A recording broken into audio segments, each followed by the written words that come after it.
Netcasts you love. From people you trust. This is Twit. Bandwidth for the Tech Guy is provided by CacheFly. CacheFly.com. Hi, this is Leo Laporte, and this is my Tech Guy podcast. This show originally aired on the Premier Radio Networks on Saturday, April 27th. Butter and Eggs Day, baby! Episode 973. Enjoy. The Tech Guy podcast is brought to you by Rackspace, the open cloud company. At Rackspace, build what you want, where you want, how you want it. All backed by their world-renowned fanatical support. Try it today. Download the open cloud at rackspace.com/open. And by ShareFile from Citrix. Enhance your workflow. Send files of almost any size easily and securely. Try ShareFile free today. For a 30-day free trial, go to sharefile.com, click the radio microphone, and enter Tech Guy. And by hover.com. Hover is the reliable domain name registration and management service that's simple, honest, and easy to use. For exceptional customer support and 10% off your new domain name, visit hover.com/techguy and use the offer code TechGuy.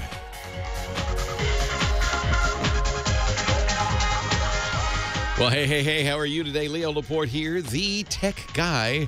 And it's time to talk computers, the internet, smartphones, home theater, and all that jazz. 8888 Ask Leo. That's the number, 888-827-5536. Toll free from anywhere in the U.S. of A, outside the U.S. And we have many, many callers from all over the world. You can use Skype if you want to do that. It's toll-free in the U.S., so that means Skype will be toll-free call. Or any voice over the internet. You will be speaking to a new voice, however, when you call, and I want to introduce our new call screener. We've changed the system. Now, this is going to be interesting. We've changed the system. Hello, HH. Heather Heyman is joining us. Hi, Heather. Hi, LL. It's LL and HH. Heather was a call screener for 11 years for Dr. Dean Adele, so I figured she knows how to take technical calls. We're going to have fun. I know how to pick up the phone anyway. It'll be really nice to have a call screener sitting across from me so we can see each other. And I think you're going to notice a very big improvement in sound quality on the calls. We're using a new system, and I got to thank the folks at Telos and Joe Talbot, who've been working like crazy for the last 2 weeks to make this work. It's called a Telos VX, and it's kind of an interesting setup here. We have a PBX in the basement that's an open source program called Asterisk, and so it's really a computer running a PBX operating system. I know a lot of you use Asterisk as in businesses and so forth. It's kind of an interesting solution, open source. And then Crum. I can't remember the Telepacific. I think is the Telepacific is the VoIP provider. So when you call 8888 Ask Leo, it goes in through Telepacific over the internets, I think, to the Asterisk box, and then the Asterisk box puts it onto the Telos VX, and Heather puts you on the air, and wow, you'll hear when we get to the calls. I think the sound quality is going to be so great. So you are going to call that number, and you are going to be heard clearly and loudly throughout the entire world on the Tech Guy program. I left a kind of hanging Chad on a topic last week. The HTC One. We were I love this phone. It's so we've got a couple of very hot new phones on the market. The Samsung Galaxy S4, which is a little delayed like the HTC One was, will be out in the next few weeks on all 4 of the big U.S. carriers. The HTC One is now out on AT&T, T-Mobile, I think Verizon and Sprint following soon. And I am blown away by the build quality of the HTC One. I think I told you this last week. It's a beautiful phone. I really like the functionality. I like everything about it. But I was a little concerned because the unit I bought from AT&T had terrible battery life. In some cases, I couldn't get through the afternoon, let alone the day. So, and I mentioned this, but I said, well, maybe it's this phone. So we got another one from AT&T, which I've been using for the week, and it's the same. Now, so what it means is, and you remember these dark old days when you had to kind of turn off radios and pay attention to screen brightness and things like that. With a little loving care, this thing can get through the day. But it is, and a lot of people are reporting better results than I'm getting. So I think it may also be where I am. You know, one of the things that can kill battery life, and you've probably noticed this, if you accidentally leave the phone on in the plane, a 4-hour flight will kill a phone because it's hunting for antennas. And that can kill it. Now, I live in Northern California, in Petaluma, which is a little farm community. And I have a feeling that part of the issue here is that the AT&T's 4G and LTE are kind of weak here, and the phone is spending a lot of time looking for signal, and that could be killing it. It is absolutely the case that if you put it in airplane mode, it goes and goes and goes. So I can use it with Wi-Fi and airplane mode, and plenty of battery life. So I have to think it's the radio, the phone radio.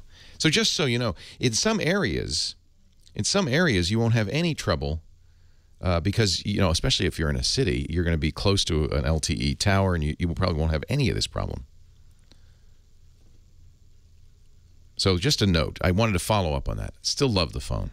Man, do I like that phone. 8888 Ask Leo. That's the phone number if you've got a question about smartphones. I've ordered a Galaxy S4.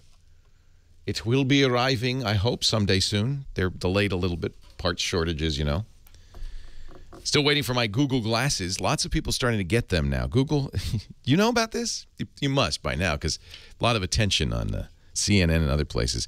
Google and others, many others, are thinking that the next big thing in portable and wearable, in portable computing will be wearable computers. So Apple's widely rumored to be making an iWatch. Google has started putting out developer versions of this Google Glass, which are...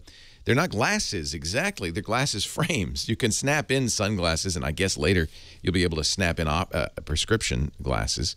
But it's a frame, and over your right or left, one of your eyebrows, there's a lump where there is a prism and a little screen that you can look into, and it looks like a 25-inch screen about arm's length away, they say, that you can look at what's going on. And in the future...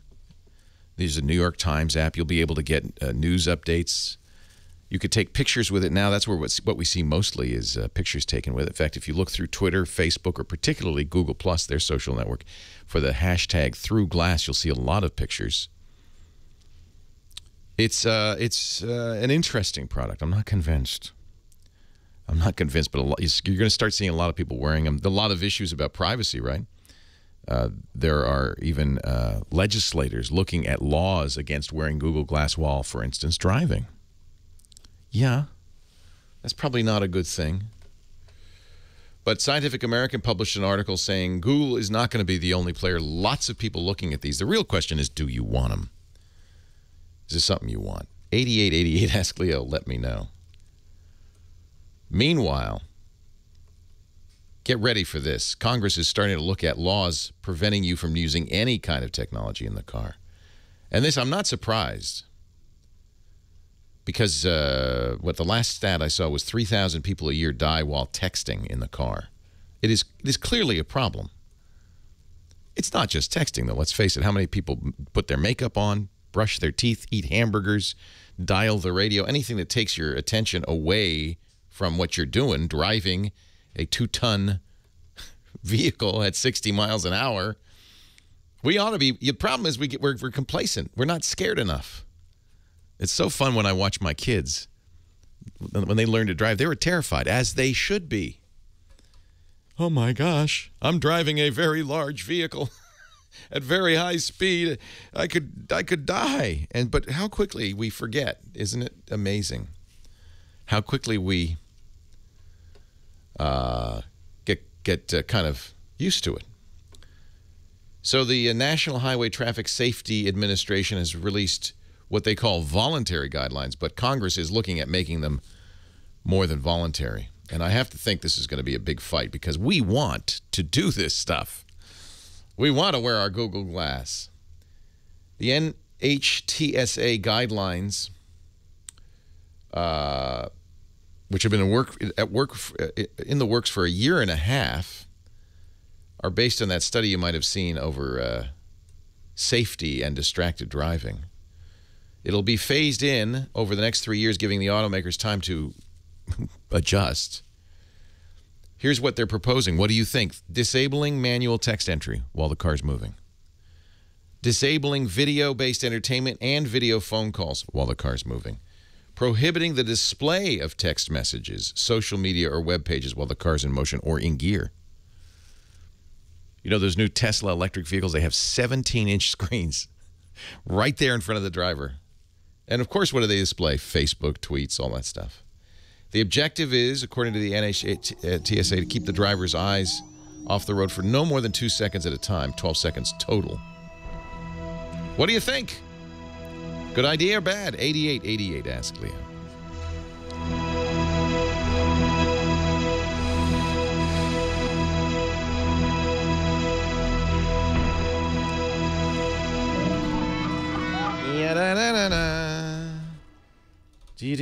There's a distracted Your driver. pictures, All your right, I gotta contacts, get used to this. your tax records. Are they backed up? Everybody's talking to Heather now. Oh, sorry.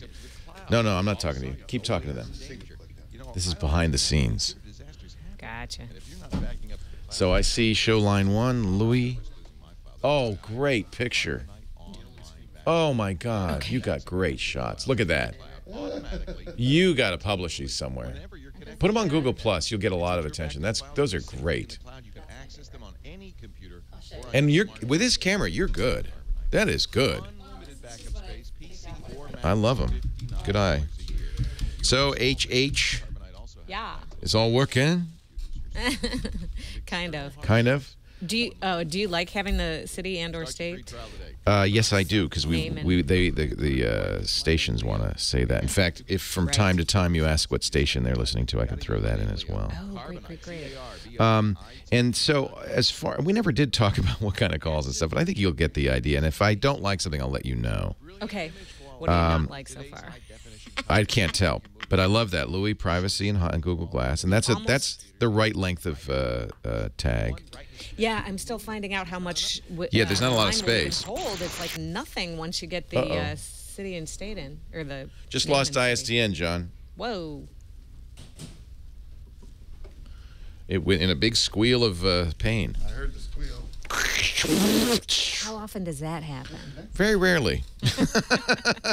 And we have a failover, which is not failing over. Well, it's not connected. So I'm gonna. I think you know what happened? Maybe power went out in Sherman Oaks, or something like that. Do they have battery backup? I'm sure they do. How much is that screener in the window? Somebody in the chat room mentioned the. So we're gonna get her a chat. Thing in the Oh, window. you can see chat? Can you see chat? Yeah. Oh, good. Oh, you have it on your screen. Yeah, he says Yeah. reflection in the window. Does he mean us? Well, when I go, there's another shot. When I do this shot, which I like, can you see this? Can you see the do you have a monitor? I can see that one. Oh, yeah, good. So you see it's me, then you, but they can even see outside. They can see all sorts of stuff. Which is great, because then we'll get that like morning show thing with the crowds outside. This is all about, yeah, right. I always thought that would happen. Has not Putting their happened website in up. 3 years, 2 years. I like the established. There we go. Just got it back. They called us back. Nathan, what happened? Hello? Uh-oh. They just dropped again. Are we set properly? Did you change settings at any point?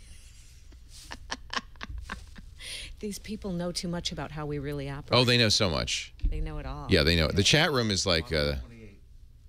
Don't call me Roz. the chat room is really part of the... 48. Part of the fun. Oh, they're on the line with Nathan right now. All right. Okay, I've got 3 poor people holding because I'm screwing around here. Don't screw around, man. People get used to holding. We keep people... I mean, the average wait time is about an hour. Oh, my goodness. Because I don't take a lot of calls. I move slowly. Sorry, I'm still talking to Leo. Okay, now I'm talking to you. I'll butter out. I'm only getting one side connected. Yeah, that's the new call screener, Heather.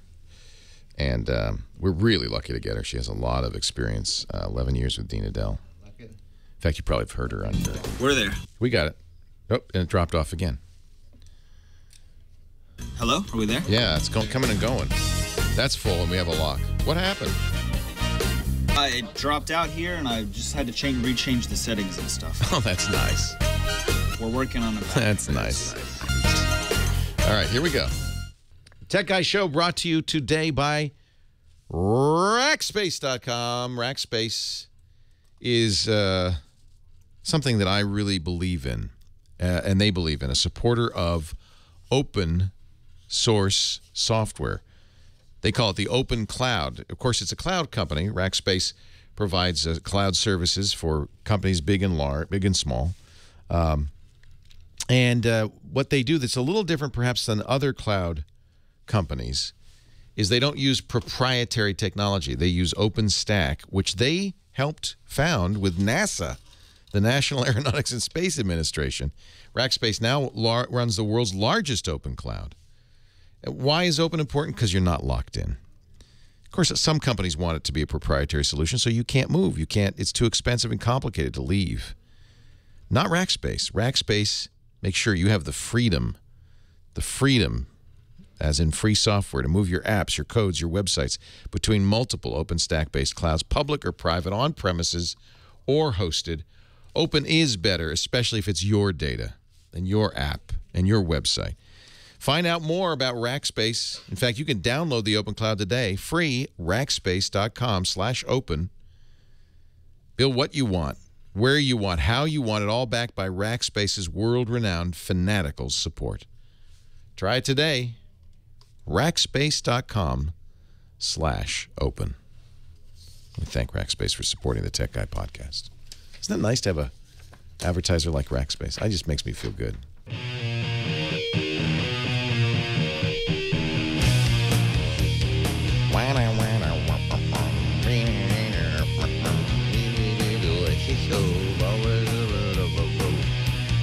Leo Laporte, the Tech Guy, 8888.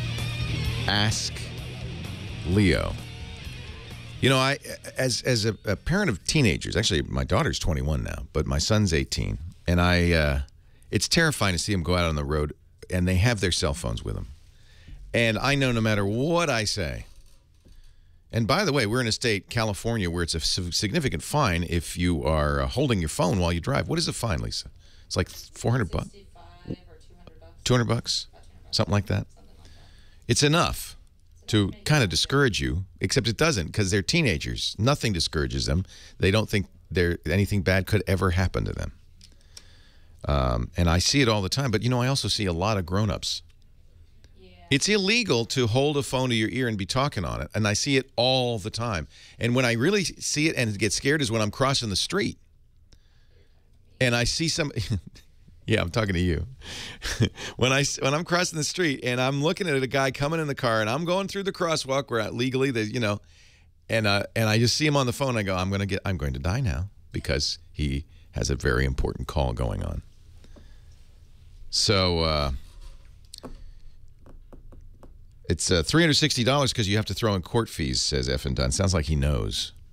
Court fees. Court fees. Yeah, when you go to court on this kind of stuff, they ding you for court fees as much as anything else. So there's clearly a disincentive. You know, it's pretty clear. Don't do this. And yet I just think, you know, I tell my kids, do not pick up the phone, do not touch the phone, turn off the phone. It wouldn't be bad to have some sort of technological capability. And there are certainly apps for Android and iPhone that can, you know, because the phone knows it's moving, that will prevent texting. I don't know how well those work. I'll have to try them. Illuminati in our chat room says, as a motorcycle rider, I know all about the idiots and their phones because you see them as you're driving. And, Now, Web8408 asks a good question. What's wrong with a Bluetooth headset? And this is what, you know, I've had the conversation. I remember having dinner with the CEO of Ford, Alan Mulally, about a year and a half ago. Walt Mossberg of the Wall Street Journal was there, and Walt said, and quite rightly, there is a drumbeat in America about distracted driving, and what are you going to do for it when Congress mandates no more of this electronics in your car? Because Ford is in the forefront. They're really putting a lot of electronics in the cars. What are you going to do? And Ford's point of view, because look, they got to get their customers happy. They got to sell cars, but at the same time, they don't want to be they don't want to have to violate the law, so they have to adhere to the law. So what Ford is saying, and maybe it's true, is, well, we've done a lot of testing, and we found cognitively that as long as your hands are on the wheel and your eyes are on the road, you're not looking away, you can do other things. You can have a conversation or listen to a radio or listen to an audiobook. You can do that. You have plenty of cognitive reserve to continue driving safely. So Ford's position, I'm sure all the automakers feel the same way, is a Bluetooth hands-free is fine. And yes, in the state of California, the law is not against talking on the phone. It's against holding the phone. But that's not what the NHTSA is saying. The National Highway Traffic Safety Administration is saying no to pretty much everything. They basically want to turn off the radios. It's kind of unclear how they feel about Bluetooth. I have a feeling they're not going to say no to that. But they don't want you to take your eyes off the screen. They certainly don't want you to read anything. Text messages, social media, or web pages. They do not obviously want you to text. But I've seen studies that say when you're on the phone, hands-free or not, you're about as good as a drunk driver. I've seen the studies. You're not, and I think about it. I've had that experience where you get distracted.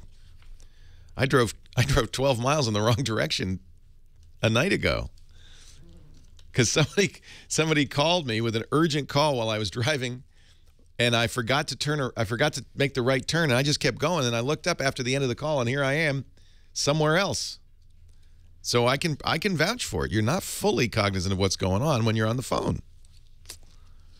8888, ask Leo. Let's talk about it. Our first call. Oh, I'm so excited. Okay, here we go. Let's see if it works. The Telos VX. Our first call of the day. Pushing the button. Leo Laporte, the tech guy. Lewis in Hollywood, welcome. Lewis, can you hear me? Wait, what do I have to do? Now I have to push this button? Who did I take? Oh, it's Wayne. I'm sorry. Hi, Wayne. No, now it's Lewis. Leo, can you hear me? Yeah, I hear you. Oh, how are you, sir? I'm good. Oh, you sound good. Listen how loud and clear that is. Go ahead. So much better than it was before. I think so. And we don't get, when I push the button, you don't get a big chunk anymore. That's what sometimes people are thrown by. We give it a pleasant chime. Yeah. Leo, I wanted to ask you about privacy issues and Google Glass. And I'll tell you specifically why I ask is there was an interview with your little buddy Robert Scoble this week. Who wore Glass for 2 weeks. He's doing his review right now. That's right. And he admitted to walking into over 20 men's rooms wearing them, which is creepy and a little disturbing, not unlike Scoble himself. Yes, that sounds like Robert right there. Well, okay, here's the thing. I think we don't have any etiquette yet for this. Yeah. Because it's not existed before. But I think that very rapidly, things like you take it off when you go in a private space, a locker room, a men's room, a woman's room, you take it off. You don't leave the glass on. Now, what if they're your spectacles? That's right. I think there's very reasonable concern about Google Glass and glasses, because these things have cameras, video and still cameras. And now here's what everybody at Google is saying. Well, that's why we made it a very visible gesture to take a picture. You either have to swipe your temple or say, Google Glass, take picture. And there's a loud click created by the glasses when you take the picture. But how long before that's turned off, disabled? And how long before it starts doing video? And I think that you need to maybe make it like a studio camera, have a red light on it, let people know. They may do that. Yeah, they may do. How long before you get punched in the nose if you do that?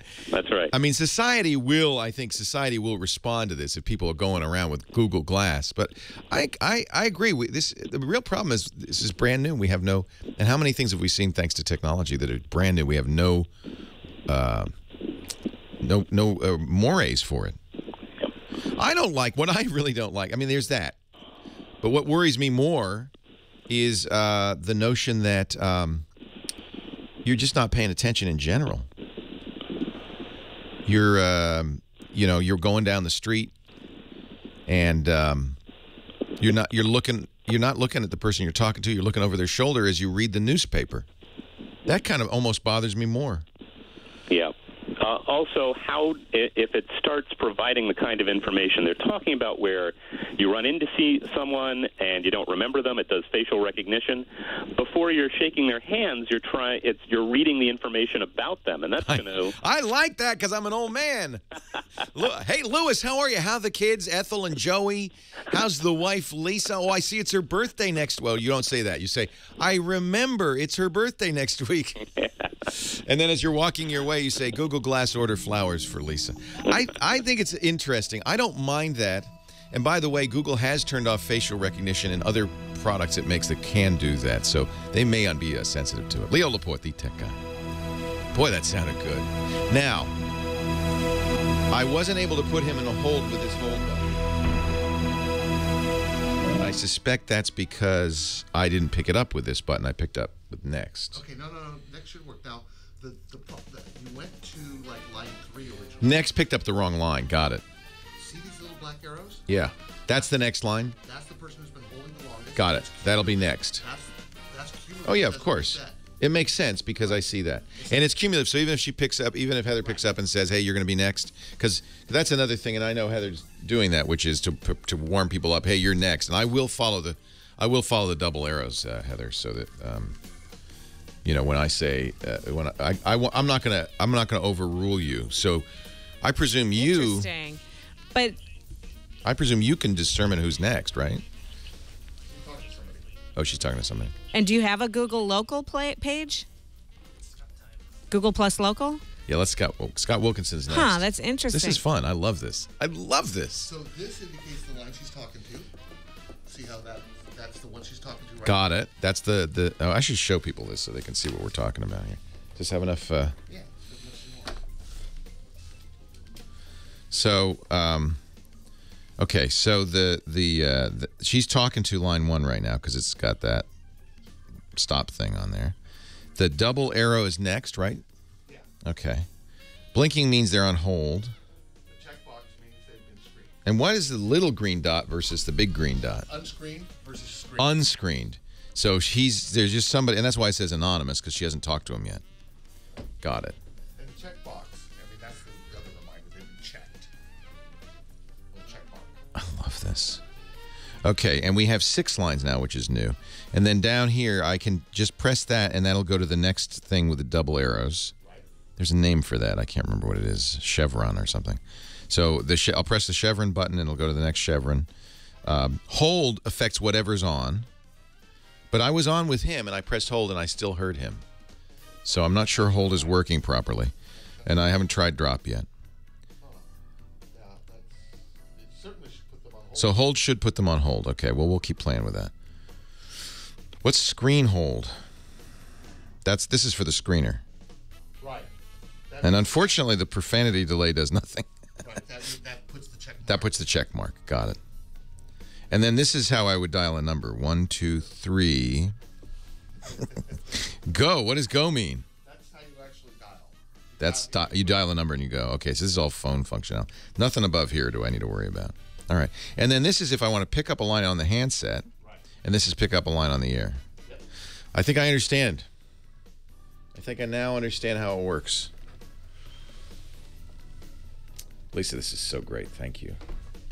This is a big improvement. This is a massive. This may be the single most important thing we've done to improve the show in 8 years. Thank you.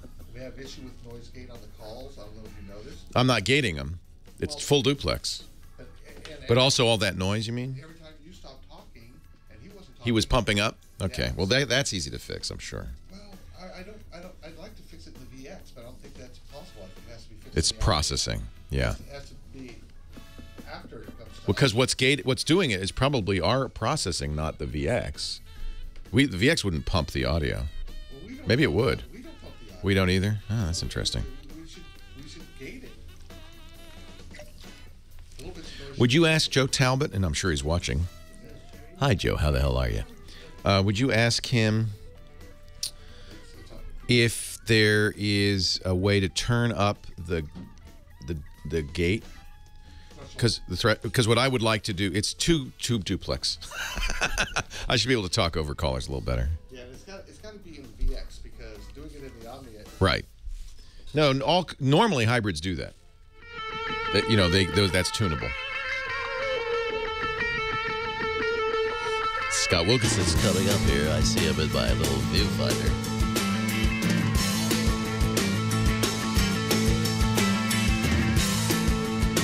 "12 miles in the right lane, but the wrong direction." That would be bad. If I went 12 miles the wrong way down the highway, I wouldn't be here today, probably. Leo Laporte, the tech guy. 8888 Ask Leo. Say hello to the H-bomb. Heather H., who's our new call screener. When you call in, that's who you'll be talking to. She's faboo. I'm so happy about it. Also here right now, our home theater guy, Scott Wilkinson. It's getting a little crowded in the studio today. It's kind of like that Marx Brothers movie in the stateroom, and people keep showing up. Hi, Scott. Right. How are you? Hey, Leo. Doing great. Hi, Heather. Welcome. Yeah, it's nice to have her. She is. You'll meet her when you come here and do the show in September. She's just fabulous. I'm looking forward to it. Yep. So she's gonna get used to being on camera when she doesn't know it. For those who are listening on the radio, we also do a video stream at twit.tv, and that's kind of the behind-the-scenes stream. And you see what's really going on. You see stuff. You see stuff. Scott is the editorial director at the AVS Forum, avsforum.com. He's also a columnist at Home Theater, Secrets of Home Theater and Hi-Fi at hometheaterhifi.com, and joins us every week to talk about home theater. And there's always lots to talk about. There's lots to talk about. You know what's interesting? The drumbeat about Apple doing a television set seems to be fading, doesn't it? It does. It does. And I have no idea what's going to happen there. We did hear this week that Amazon is planning to put out a set-top streamer box, a sort of a Roku or an Apple TV. Yeah, kind of a Roku. Yeah, exactly. Yeah. Well, I watch Amazon, a lot of on-demand from Amazon. For instance, I'm a big fan of the TV show Justified. And I can get it for free because I'm an Amazon Prime subscriber. Amazon Prime streams it for free, all 4 seasons. That's really great, and there's nowhere else I can do that. So, but my set-top box, the Roku, has all of those. It's already got Amazon. It's already got it. So I don't know if I need an Amazon. I'm not sure either. I don't know what the point really is. Well, they control the experience. Same reason the Kindle Fire, for instance, it's nothing you can't do on any other tablet, but it's the portal to Amazon. Yeah, I saw that. Right. I thought that was interesting. Yeah, I thought so too. Yeah.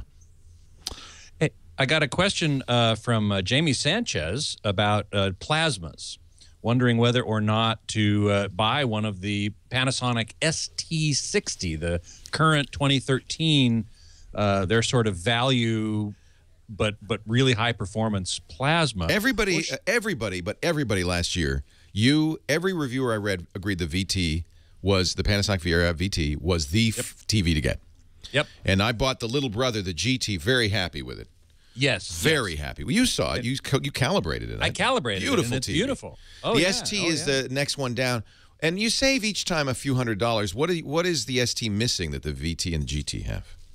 THX certification probably is the main thing. Okay. But it's probably the same panel, right? They use much the same panel, if not exactly the same panel. The ST60 is getting rave reviews from the early reviews that we've seen. And this is the new 2013 model. Correct. Now, aren't they doing a new one? Yeah, that's what I was going to say. They have a new flagship, a new top of the line called the ZT60. And that thing is being touted as a Kuro killer. Kuro being the legendary Pioneer model that which Pioneer stopped making, that everybody says. They stopped making 4 or 5 years ago. Yeah. Now, I have one. I have a Kuro because I couldn't bear to give it up. And most video files feel the same way. If they're going to have a flat panel, that's the one to have. By the way, these are 4-year-old technology. These are all plasmas we're talking about. Notice. Correct. These are not LCDs. Correct. And LCDs are by far the more popular choice among consumers. They sell, I don't know, 10 to 1 over plasma, something like that. I think plasmas have like 11% of the market share. Wow. And the reason for Why not? Why not bigger? Because you and I both agree the best. Plasma's the better picture. Yeah. I agree. Why is that? Well, because LCDs are brighter, a lot brighter. And so when you walk into a showroom and you see this bank of this wall OTVs, right?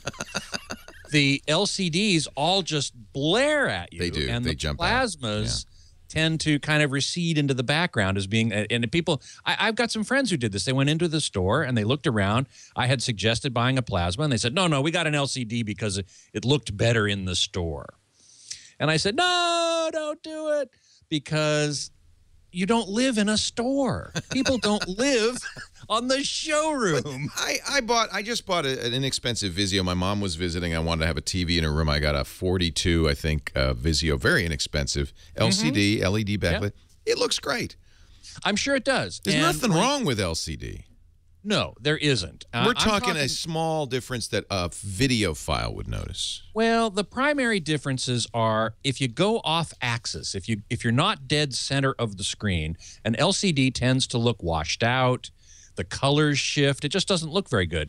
But if it's a bedroom TV and, like, you know, if it's your mom watching TV in bed and she's directly on axis looking straight at the TV from the center, it's going to look fine. The other big problem with LCD, though, is what's called motion blur. And things in motion, if you watch a lot of sports or things that have fast motion, things look blurrier. Things in motion, I should say, look blurrier on an LCD than they do on a plasma. And they've come up with different ways to compensate for that, which have their own sets of problems. So LCDs put these Band-Aids on certain problems that they have inherently, which plasmas don't have in the first place. But the problem, the main problem is that LCDs grab your attention in the showroom floor, and that's why they sell 10-to-1 over plasmas. Why Panasonic... there have been rumors floating around now, and we've got conflicting information from Panasonic itself about whether or not they're getting out of the plasma business because they're losing money. So, to answer this guy's question, he wants to buy his the 2013, and he's not. He shouldn't. You're not saying he should wait for the ZT. Well, if he's got the money for the ZT, sure. ZT's more expensive. The ZT's expensive. It comes in a 60 and a 65 or a 70. And they're over $4,000 list. So they're expensive. They're not nearly as expensive as the Pioneer Kuro was or the Sharp Elite LCD, which is the best LCD in the market, but that's $7,000, $8,000. The ST represents an incredible value. The 60-inch is probably well under $2,000, probably closer to $1,000. And it's beautiful. So if you have a budget, which everybody does, you would say the Panasonic Viera ST 50, 60, or 65 is it was the way to go. Maybe they don't make a 65. Correct. The ST60 is the current line. That's it. And you can get them in a 50-inch size and a 60 and a 65-inch size. And they're going to be more expensive as you go up in size, but it's just an incredible value, and it just looks so great.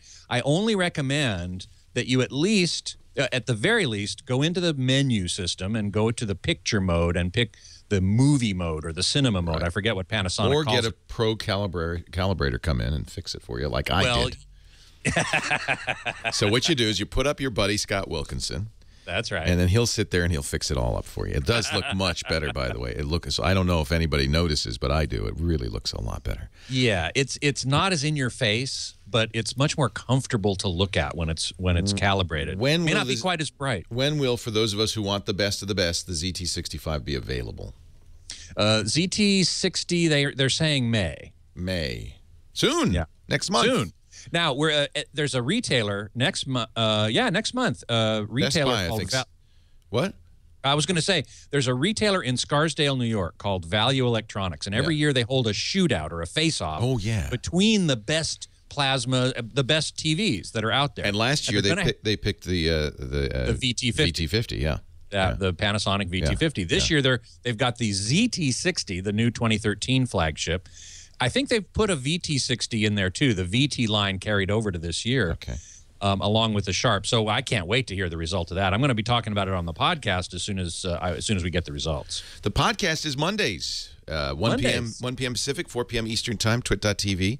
You can download all of his Home Theater Geek podcasts after the fact at twit.tv/HTG. Scott Wilkinson, Home Theater Guru. Thank you so very much. We'll see you next week.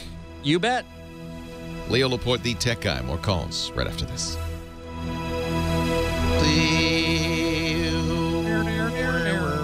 So I'm thinking, as you know, I have the old 720p Pioneer in the downstairs. Yep. and that's the one I watch most of the time. So I've been, but I didn't right next to the bedroom. Right, and I didn't replace it because I was hoping for an Apple TV, maybe perchance. It's not going to happen for a while. So I think I might get that ZT60. Ooh, if you can spring for the ZT60, the smallest size is 60 inches, I think. So it's going to be pretty big. Bigger is better.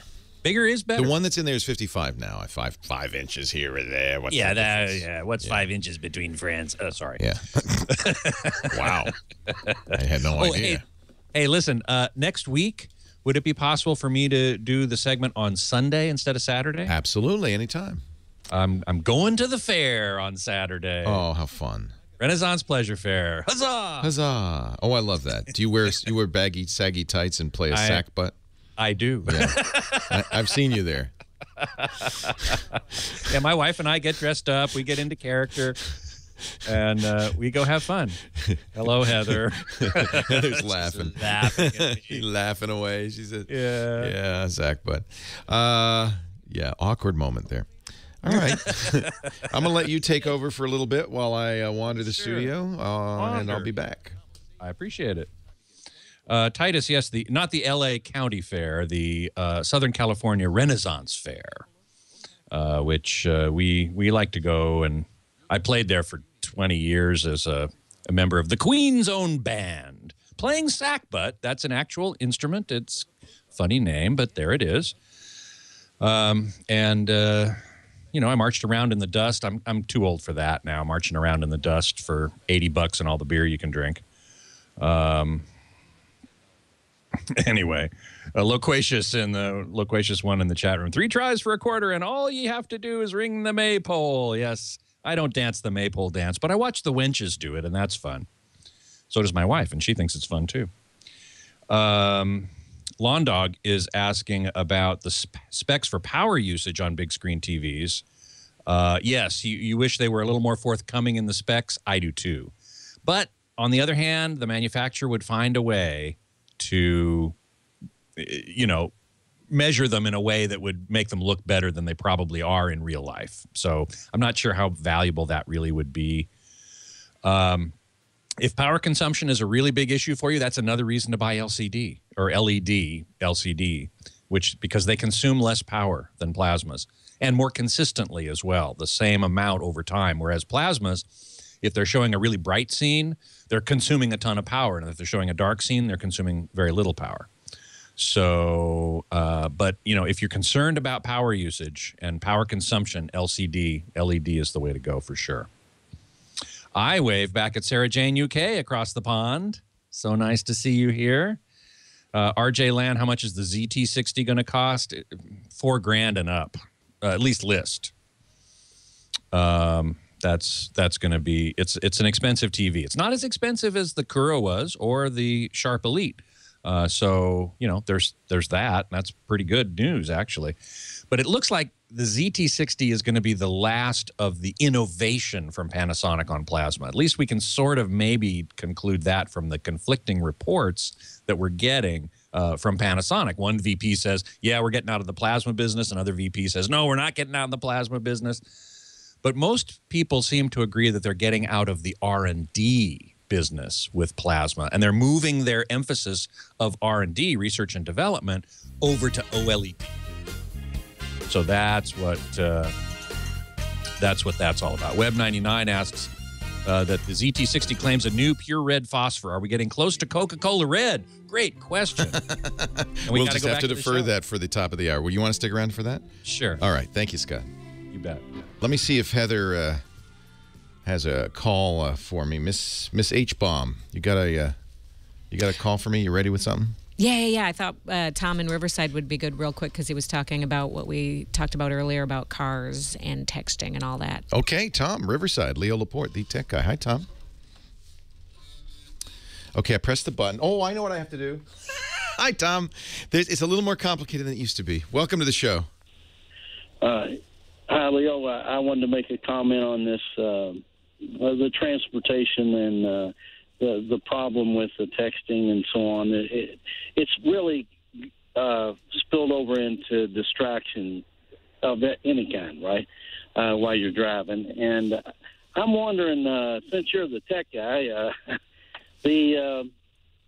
it seems way overdue that sensors like laser rangefinders and proximities, motion sensors could be installed that would apply the brakes, pump the brakes if they detect that you're moving too quick to stop with an object in front of you, and that would prevent a god-awful lot of accidents and people being killed in crosswalks and so on. I wonder why that's not being implemented by the Department of Transportation. Well, it's a great question, Tom, because what you're essentially talking about is autonomous vehicles that drive themselves, and they totally exist.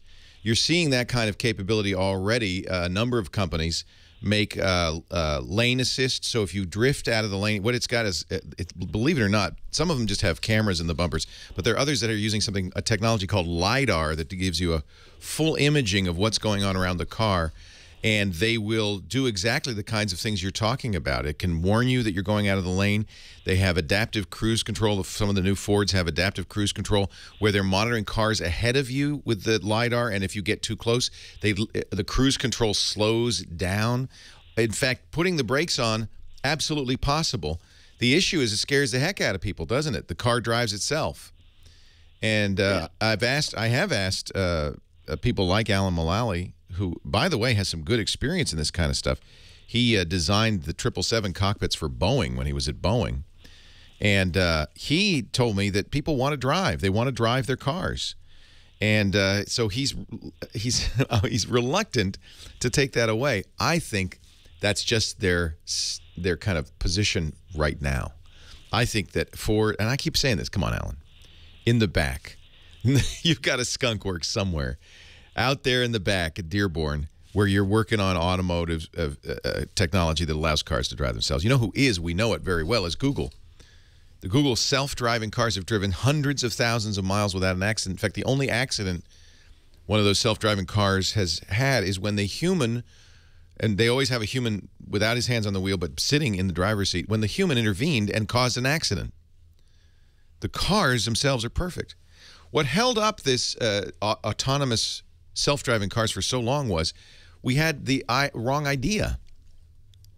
I don't know if you remember the conversations 10, 15 years ago, but everybody thought we'd have to modify the road bed, that we'd have to put sensors in the roads, that we'd have to rebuild America's highway infrastructure for this to work.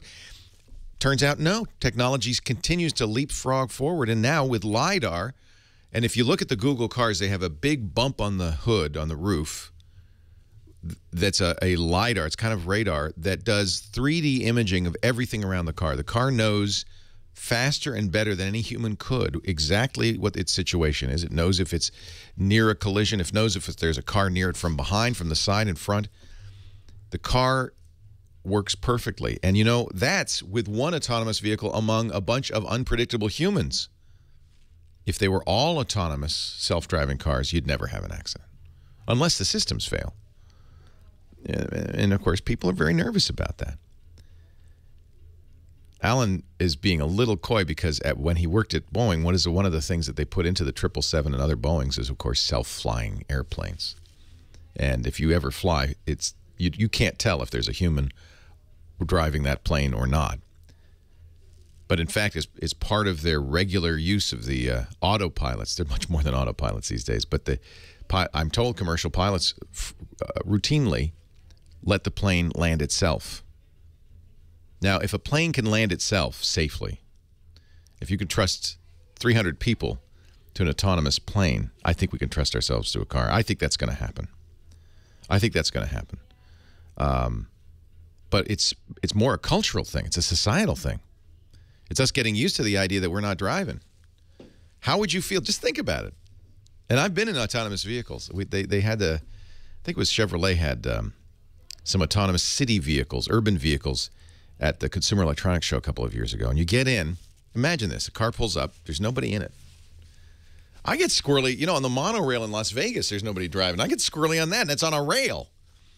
So car pulls up. You get in. The door closes behind you, and it drives off, and it's just you. You're not touching anything. There aren't even any controls. And it takes you where you want to go, and you get out. Would that make you a little queasy at first? So what's going to happen, I think, is exactly what you were talking about. Slowly over time, Tom, they're going to add things like, slow down if you're about to hit something. Put on the brakes.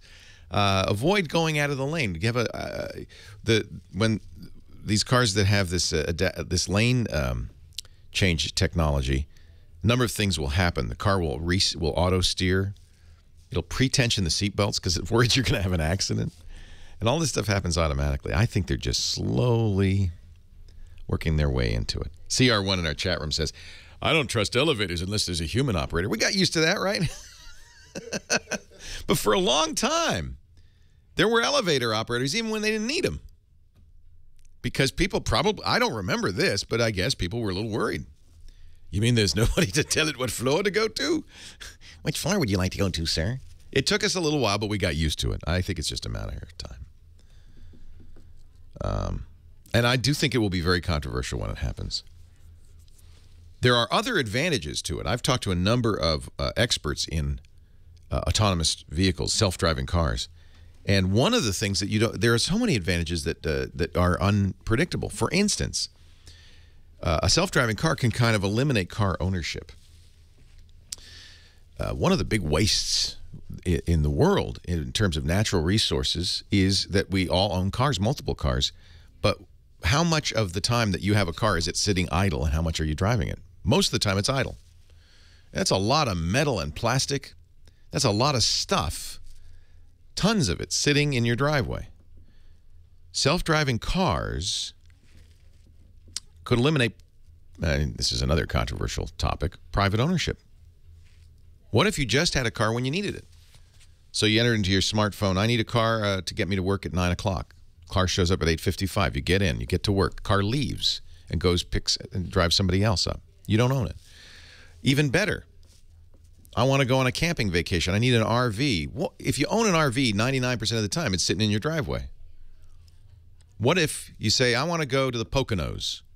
Little car comes, picks you up, drives you to the Poconos, where your RV is waiting. You get in the RV, it drives around. When you're done, the little car comes back, drives you home. Somebody else uses the RV. All of this would save us huge amounts of natural resources because we wouldn't have to build a car per person in this country.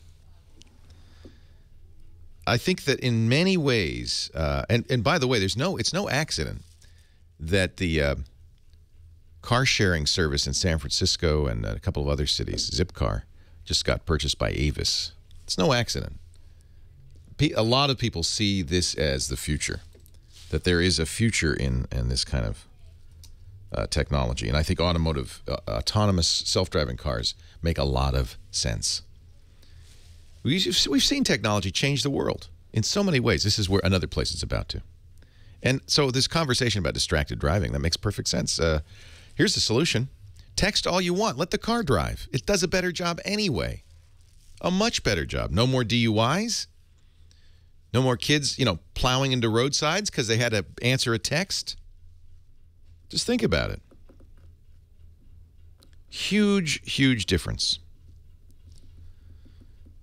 Yeah, you can have curtains on the car so you could... All right, here's the test. You're driving down the highway, 80, 90, 100 miles an hour. You can go now, right? Because the cars are perfect. Will you go to sleep? You have to be updated. Which I do. Okay, Leo, you there? If you we lost you. That whole monologue shot to hell. I'll just search for Google. When did that go? All right, well, we're out now. Voice actions, and You'll have to Dropped out. ISDN dropped again. if it's not on there. How long ago did it it drop? It was on my phone automatically. I'm It was about 20 seconds. Story is on. Oh, well, that's not so bad. Why is it Yeah, I dropping? have Do we know why it's Droid, dropping? so I'm sure they're not going to port. Well, there's an engineer in here. We're trying to figure it out. But it's been updated. Yeah, it's got 222 on it right now. Okay, good. Are you in a different studio? No, same When studio. your entire team can get together, it's amazing what can get accomplished. We're on the backup Projects that take ISDN weeks, because our decisions first take one, weeks. things are inactive. They're on a backup ISDN. That's why we don't have our fallover. So we normally have a failover where your backup's on the our analog expensive to ISDN. fly We have people in two. off, and you just can't do it. So they're having trouble. That's why The we first one always is used to go dead. to a meeting with So they're HTC. having trouble in their Easy for studio. everyone on Yeah, the team we're- to get our together engineers online. Okay. Whenever we need to, as often. Oh, it sounded crap, I can tell you. I'm talking along, and then all of a sudden he pulls up some other old call. So let's see. We have our own call screener. If we had our own transmitter, what we need is a satellite. How much is a transponder? It can't be that expensive.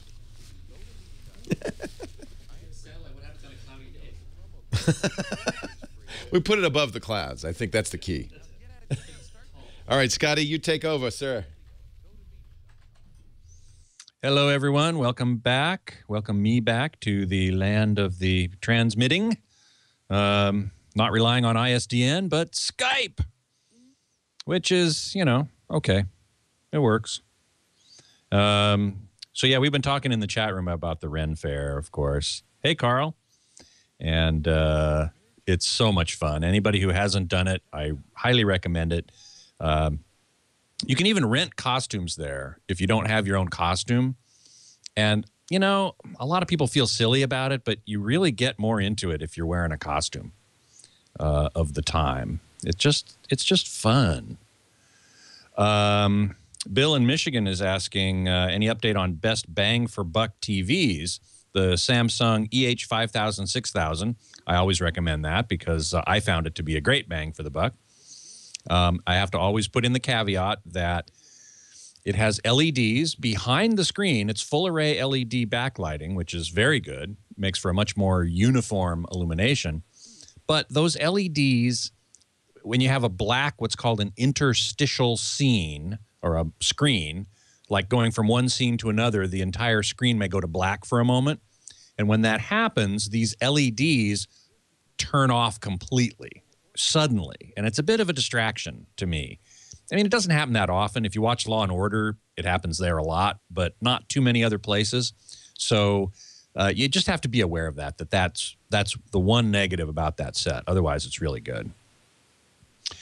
So the Gem Doctor says, we need pictures of you at the fair. Well, you know, maybe I'll get some this year. I go with my wife, and we just go to have fun. And sometimes I go by myself and shoot photography. But then I'm not often dressed up, other than a puffy sleeve shirt. I always like to do that. Anyway, yeah, Loquacious says that nice to have someone around who remembers those days. And yes, to get the most out of experience, you must go in costume. See, Loquacious agrees with me, so it must be true. David Bick says, did I see Michael Fremer, of all people, recommending the Pioneer Andrew Jones speakers? Well, I didn't, but that's really good news that he did, and I'm not 100% surprised because they really do sound great. Now, Michael, you know, he's way into high-end audio, and he can recommend turntables in the 5 and 6 figures, but he also knows a good value when he hears one, and the Pioneer Andrew Jones speakers certainly are that. So it's good to hear that he recommends them because he's one of the most. He's got a pair of the most golden ears I know. He really knows. He's a very experienced listener. So if he says so, that's definitely that definitely means something. iPhone Kiki, the Panasonic ZT60 is not available yet, as far as I know. Next month is when they say, which probably means the end of the month. So that's something you just want to keep in mind with that. Titus, do I have to shave my legs to wear tights at the Renaissance Fair? No, you don't. I certainly don't, and it's fine. Lawn Dog also, there's no better way to go to the Renaissance Fair than to be dressed up. Web99, oh yeah, the Z60 and the Coca-Cola Red. Web99 had asked me about this earlier, that they do have a new red phosphor. It does expand the color gamut, the range of colors that the ZT60 can display. And that's always been one of the problems with broadcast TV, that the colors that are possible in broadcast TV do not include the specific color of red that Coca-Cola uses. And by expanding the color gamut, you get closer to that. It's outside of, Coca-Cola Red is outside the range of what you can normally display on a TV. I don't know whether the ZT60 actually includes Coca-Cola Red specifically. Next time I get a chance, I will ask somebody there. David Bix, I did not get to check out an ST60 yet myself. The CNET review is ridiculously glowing, so David Bix says. Now, there are those who have a problem a bit with CNET's reviewing. And all I know really about their reviewing system is their TV reviews, and I do trust them on that. David Katzmeier is very good, and he follows a very good procedure similar to the one I follow. He has a light-controlled room. He's got an even better meter than I do, a much better meter. Cost CNET 5 figures easily, but it's really very good. And he goes through a procedure. He and Ty Pendlebury, I think, are the two main TV reviewers there. I do trust their TV reviews. And if they say, as they have, that the ST60 is, the best value in TVs that they've ever seen, I tend to believe it. They even went so far as to give it, they give ratings from 1 to 5 stars. They gave it 5+. So, and that includes the value proposition. They'll probably give the ZT60 a 5 or maybe even a 5+. But as far as a value proposition is concerned, the ST60 is really, looks like it's going to be unbeatable. Lawn Dog says, when it comes to costumes at the fair, you can get away with one item, a pewter mug for the ale. Yeah, I always take my pewter mug for the ale. Of iPhone Kiki asks, can the Andrew Jones center speaker be used as main speakers placed vertically? That's a good question. I don't know the answer to that. I suspect Andrew probably designed it specifically as a center, but I've heard of other people doing that. Now, the curved sides of the speaker might not make it very practical to do. I don't know. I don't remember whether the end pieces are curved. I know the top and bottom are curved. If the end pieces are curved as well, then it would make it more problematic. You'd need to have a special stand for that. But their regular bookshelves that they use for the front, right, and left are great. Or the floor standers. So I don't see why you wouldn't just use those. But I don't know. I'll have to look into that. That's actually a pretty good question. Mark Boston asks, what do you think of the Sony 4K set being sold at Best Buy for $4,000? That must be the small one, the 55-inch. Boy, the whole issue of 4K is huge, and I probably don't have enough time to really get into it here. Having a display that can display 4K or UHD, Ultra HD, 3840 by 2160 is only part of the puzzle. The rest of the puzzle is much more complicated. How's that content going to get delivered to you? And so on and so on. Thank you, Scott Wilkinson, home theater guru. Now I will see you Sunday, not Saturday next week. Next week. Thank you. Thank you. All right. Thanks. Bye.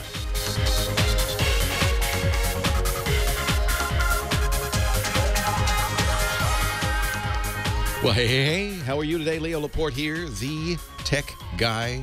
Computers and internet by trade. Give me a ring. Actually, not really. I don't make a living on it. I just cover it. Give me a ring and let me know what you think. 8888. Ask Leo. That's the phone number. 888-827-5536. And for the first time, I've been doing this show since 2004. For the first time since 2004, when you call that number, you'll get us. And the wonderful Heather, who is answering the phones, Heather H-Bomb, she calls herself. And this is new. This is great for me. I mean, I love having you in studio, and it's wonderful. So we were talking about autonomous self-driving cars. And you said you have, what, a truck driver?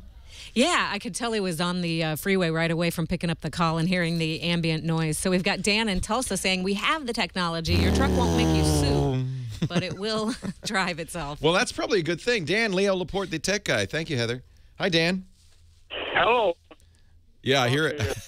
Are you on one of those Blue Parrot headsets? Yes, sir. That's what I'm talking to you right now. I got an iPhone 5 and a Blue Parrot headset. Seems to work pretty good. That's what all the truckers use. The Blue Parrot B250X. Amazing. What the model is.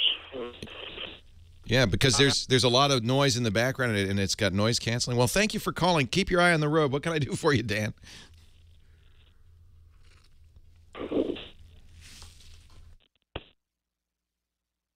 I'm losing connection now.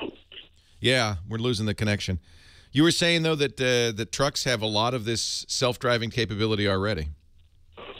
Yes. The truck I have has a VORAD in the front. It's got a lane system on good. It's got a system in the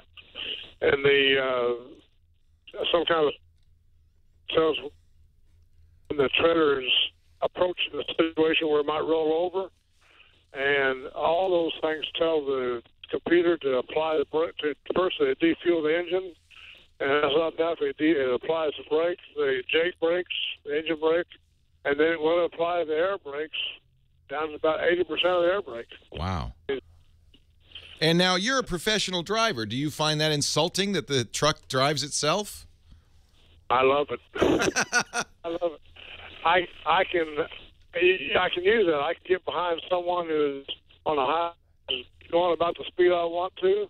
I can set my cruise control and get behind them, set the distance I want to be from them. I just go right along behind them. I don't have to worry about it. And it's a lot safer, right? Have you had it? Well, let me ask you. Have you had any incidents where you feel like the self-driving features didn't do the right thing? Well, it's not really self-driving, but what it does is it's assist. What they call it is driver assist. Right. If someone cuts in front of me and it's too close and the sensor sees it, it will bring me to a sudden deceleration. It'll throw you into the seatbelt. You know, wow. the chest belt. So there are some guys that complain that they'll lock up the brakes and all. It won't do that because we've got a. They're anti-lock brakes. It's smart. I mean, that's a really good example. Hold on. When anti-lock brakes came out, people might have said, "Oh no, I'm not going to let the car pump the brakes. I could pump them perfectly well." No, you can't. Drivers, real humans, lock the brakes 9 times out of 10. They jam on the brakes, the wheels lock, and they go into a skid, and they have an accident. Anti-lock brakes are, in effect, an autonomous feature. They pump the brake for you faster than you could. Hey, I really appreciate the call. I think that's very interesting. You know, there's a debate in airplane design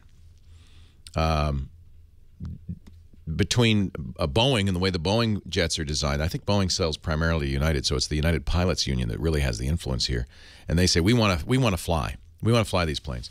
And the Airbus planes, which have in most cases will override the pilots in certain situations. They'll say, no, that's a mistake. You're going to stall the jet. You're going to cause a problem. And the pilots' unions don't like that.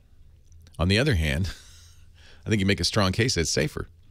You don't get because pilots make errors. Humans make errors. We're human. But as long as you design the machine properly and you test it properly, it makes sense. Now, if you're what was that? We saw that movie Flight. What was his name? Denzel Washington. Now, if you're Denzel Washington and you need to fly the plane upside down for a period of time, I don't think the autonomous systems will let you do that. So you might have to turn those off.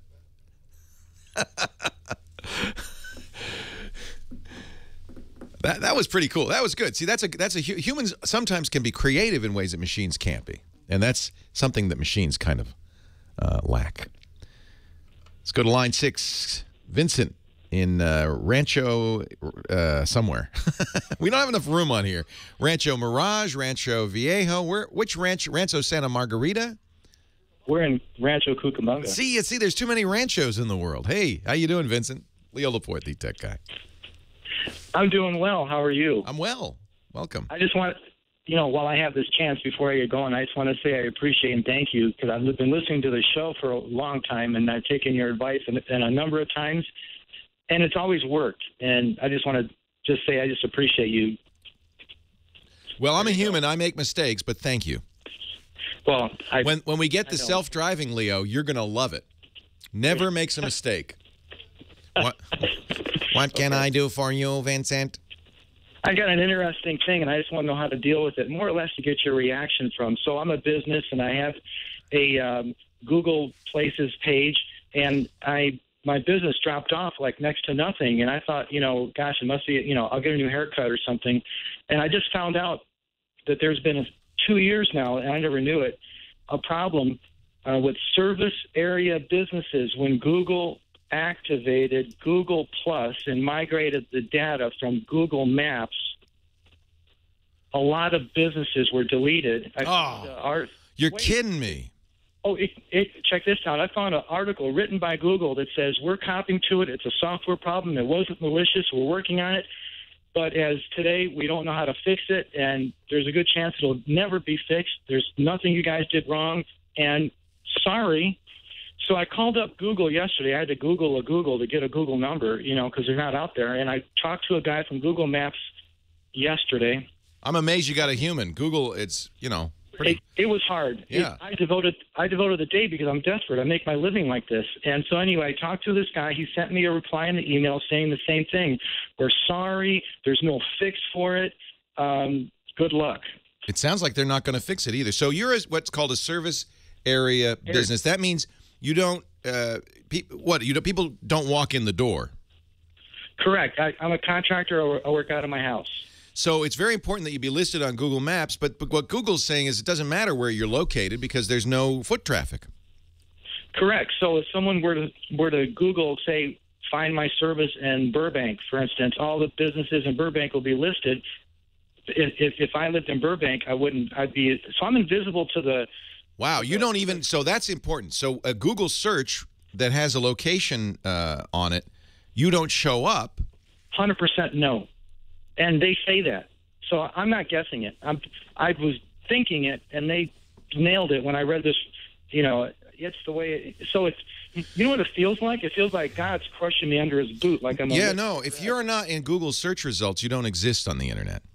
Yeah, so I AdWords, I called up AdWords, and they say, we're really not going to get really 100% effectiveness even if you give us money because this is still ongoing. So if you want to give us money, we're grateful, but it ain't going to go far.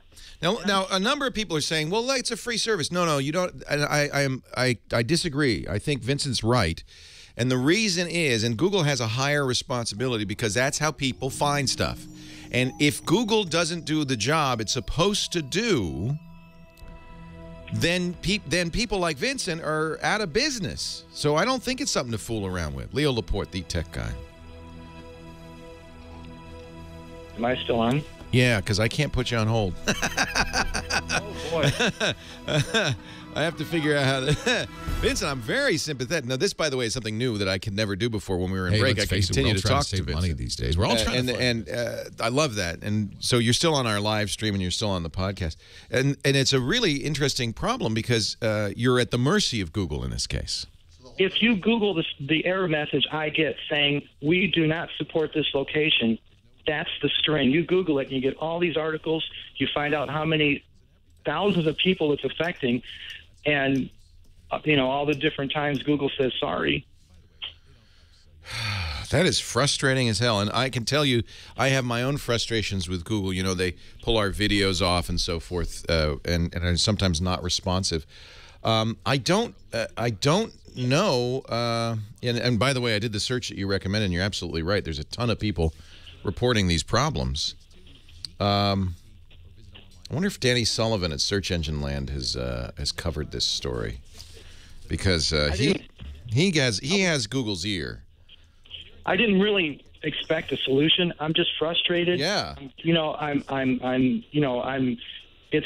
It's a disastrous effect on my finances. I'm going out of business because people can't find me, and I'm just a little bit passionate about it. So I didn't expect anything. I understand. I'm completely sympathetic. It's horrible. That's horrible. Maybe we can, by getting on the radio, rattle a cage, and somebody at Google will hear this and say, "Gee, we ought to fix that." There you go. It sounds like, to be honest, at this point, it is not a bug. It was a conscious decision by Google that, well, if this place doesn't do business in a location, we're not going to include it in our location database. They have compliance guidelines, and I've been found to be in compliance. They went through my website, and they go, there's no problem here. Yeah, so I don't know. No, he's still on. So yeah. I can say that anyway. Yeah. No, I don't think it's your fault. I don't blame you. I know that, that can sometimes happen where, if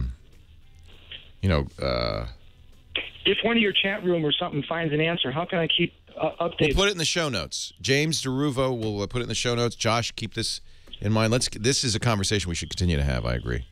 Yeah. You know what? What's your show notes URL? I haven't mentioned it. TechGuyLabs.com, and you'll be on there. Do you have a website? That might be one solution, to have a website. I do have a website, and I've heard that it's very nice. I can give it to you now, or you want me to? Yeah, give it to me. It's dandywest.com, and it's spelled different. It's DANDE West. All right. .com. That's your name, Dan DeWest. No, that's not my name. That's the business. Okay. I think what I would do to help this a little bit is make sure that the website mentions your location prominently, and probably the best place for it to be would be in the title of the page. So there's a title tag. Oh, we just killed your website, by the way. There's a title page, a title tag in your web page. Make sure that says the town that you want to be found in. Because then, at least, if a Google search with that town name will show up as a keyword, and it should show up in the. It should help show up in the search. Yeah, there was one of the little articles, and I'm not. I'll have to give it some thought, because one of the compliance issues was that right there. Well, you can't have too much crap in the tags. But Google pays attention to page titles, and the page title should be appropriate. It should say Dan DeWest, contracting in Rancho, whatever. And that's fine. That's legal. That's the way to do it. Hey, I got to run. Thank you. I'm sorry, Vincent. Jeez. Thank you, Leo. Take care. Bye-bye.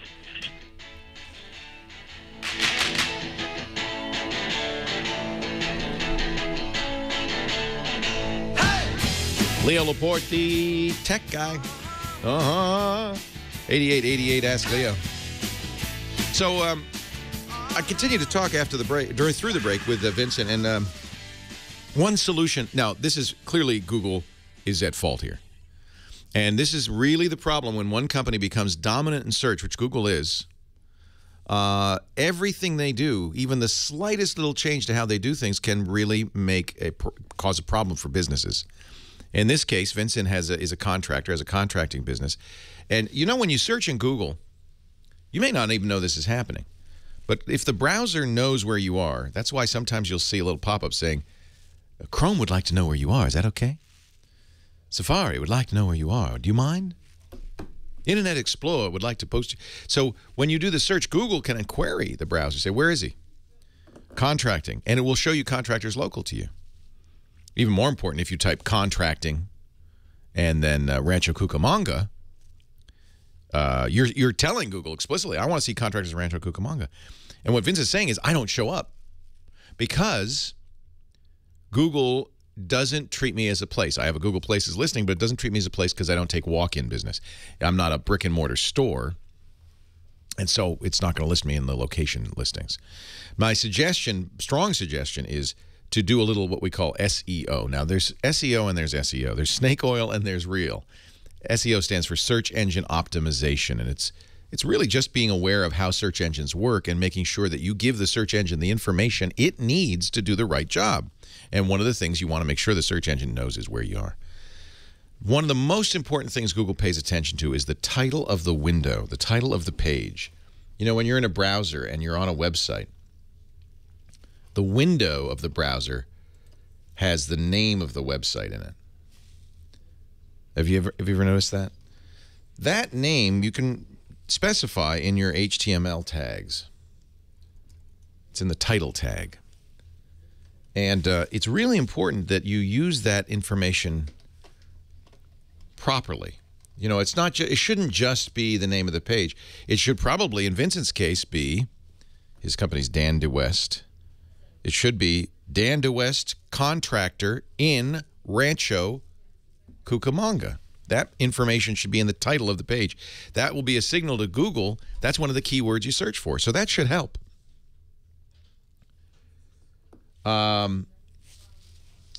You probably can do this in other ways. Now, I asked Vincent about that, and he said, well, I'm also nervous because Google has webmaster guidelines about what not to do, because you can get delisted if you're too aggressive in the meta tag arena, and that's true.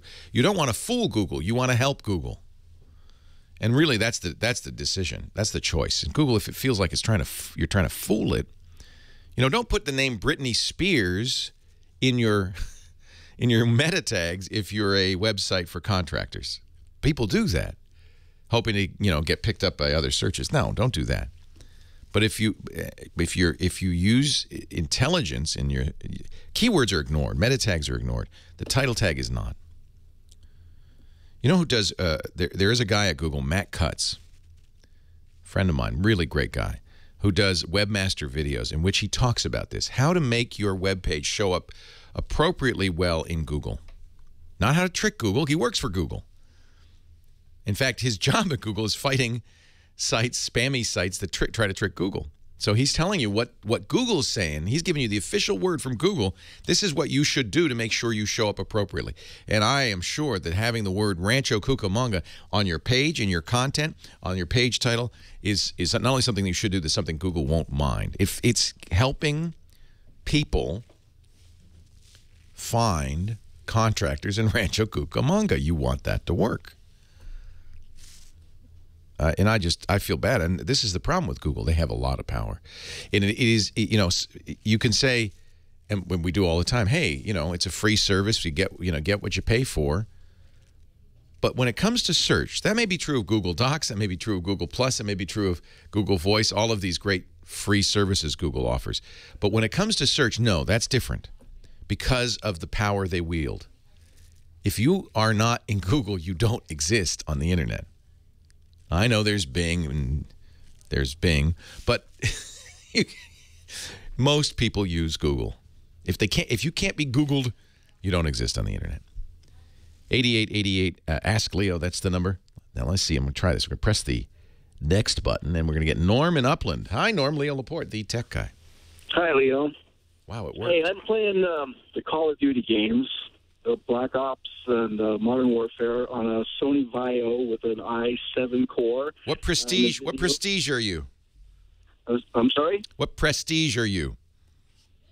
I don't know what that means either, but I was told I should ask. I think it has to do with what? NVIDIA GeForce graphics. Yeah. And I'm running on Windows 7.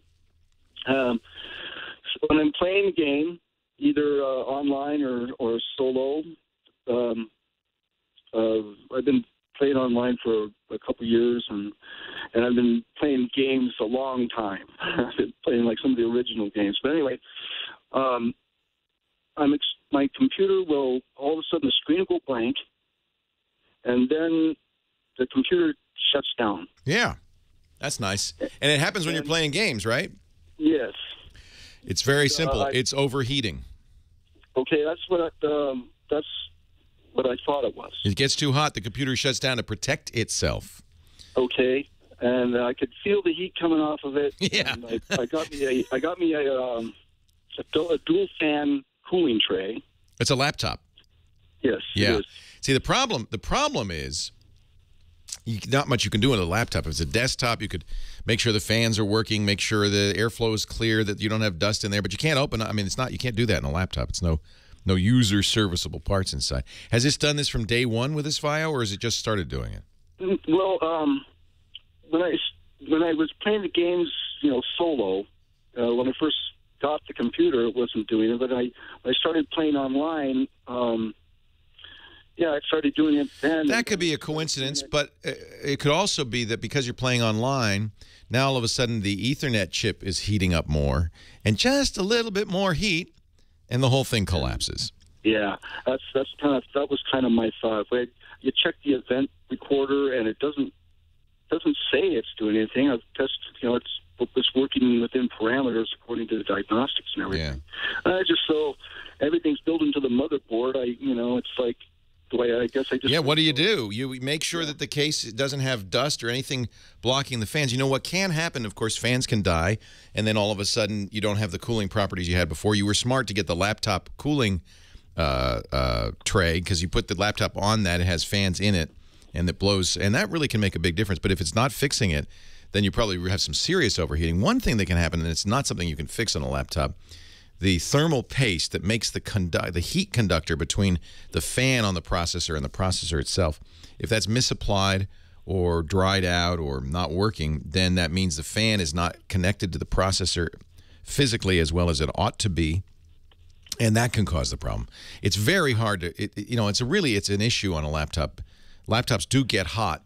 In fact, the way they're designed, they're probably very close to their tolerance limit anyway. So it wouldn't take much to put it a degree higher and then kill the whole thing, you know. And I think that's probably what's happened, unfortunately. You could try to disassemble it. That's the best I can say. Leo Laporte, the tech guy. Tech Guy Podcast brought to you by ShareFile.com. And literally, I think, you know, there's one way you say brought to you by, as in an advertiser brings it. We actually bring you the show via ShareFile.com.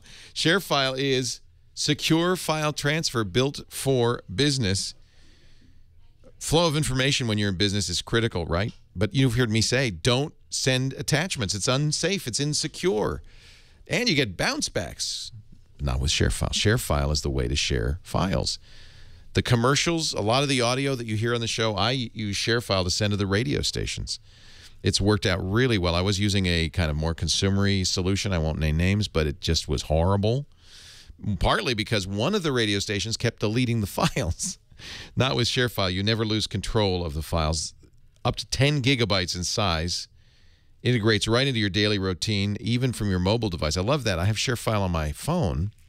So if I go home, as I did yesterday, and forgot to send a file to a station, I don't have to come back in. I just launch ShareFile on my phone, access the ShareFile store. All the files that I'm using are there, my shared database, and I just send it along. It's very cool. It changes the way you work. They've got an Outlook plugin that does make it look like email, but it's not. You're sending secure links. Secure in other ways, too. You say how many times that file can be downloaded. You say who has access to it. You say when it expires. ShareFile.com. You could try it right now. Do me a favor. This is a little complicated. Don't click that green button that says start your free trial. Go up to the top of the page where it says radio listeners, click here. That's for you. That's where you get our deal. Click that microphone at the top and use the offer code, one word, TechGuy, TECHGUY. They ask what industry you're in because ShareFile works in so many industries, can be customized for individual industries. Of course, medicine, where they're HIPAA compliant, but also nonprofits, photography, music. I share photos this way all the time. Accounting, advertising. ShareFile.com. Click that radio microphone right at the top to get that radio listener deal and use our offer code TechGuy. And we thank them for supporting the Tech Guy Podcast. So ISDN's holding, but the hold is not holding. Do we know what the problem is, Joe? The test that you wanted me to try, and we can do it later, is see if you pick them up on the handset if the hold works.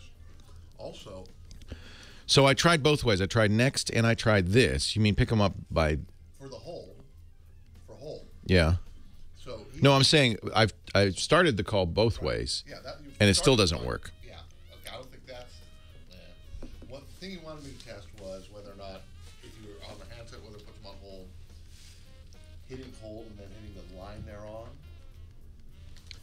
Oh, is it like a sequence? Hold line? Well, if there's more than one possible line that can be put on hold, it's supposed to work that way. But when you've been doing it, there's only been one line that wasn't on. Yeah, if I hit hold and hit the line, it locks the line. I think. That's what I've been doing because I can't drop it by tapping it again. I have to drop it by hitting drop. Another thing is we didn't know whether that was a toggle. It's a toggle. It's not a... I don't know. It is. It locks it. It puts a lock on it.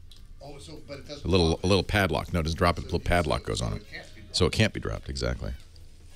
Well, I let Joe know, and Joe's on the line. Says you shouldn't need to use a handset to put it on hold. I'm just troubleshooting. So Joe, it's supposed to work if I have somebody on the line and I press the hold button, he gets put on hold, right? Yeah. In fact, I presume that's what Heather's doing. Yeah.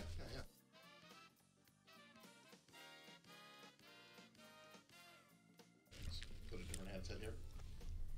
What do you mean handset? This? This whole take this piece of. Oh, maybe it's just this handset. Yeah. Yeah, go ahead. Will it hang up on everybody if you do that?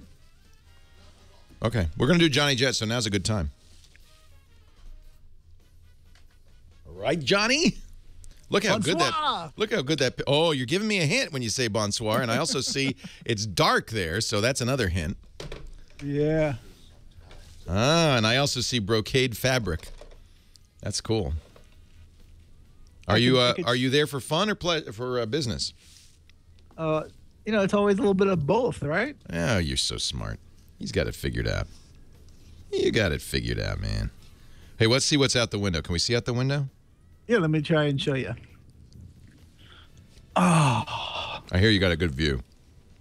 I got a pretty damn good view. Go, go, Johnny, go. Oh, great. Now we froze him. I should never have said that. Is it working? I don't know. We'll see. All right. So we will be able to isolate whether or not it's a... Oh, we lost him. Too much movement. Da da da da da da bum. Bum bum bum. Bum bum bum bum.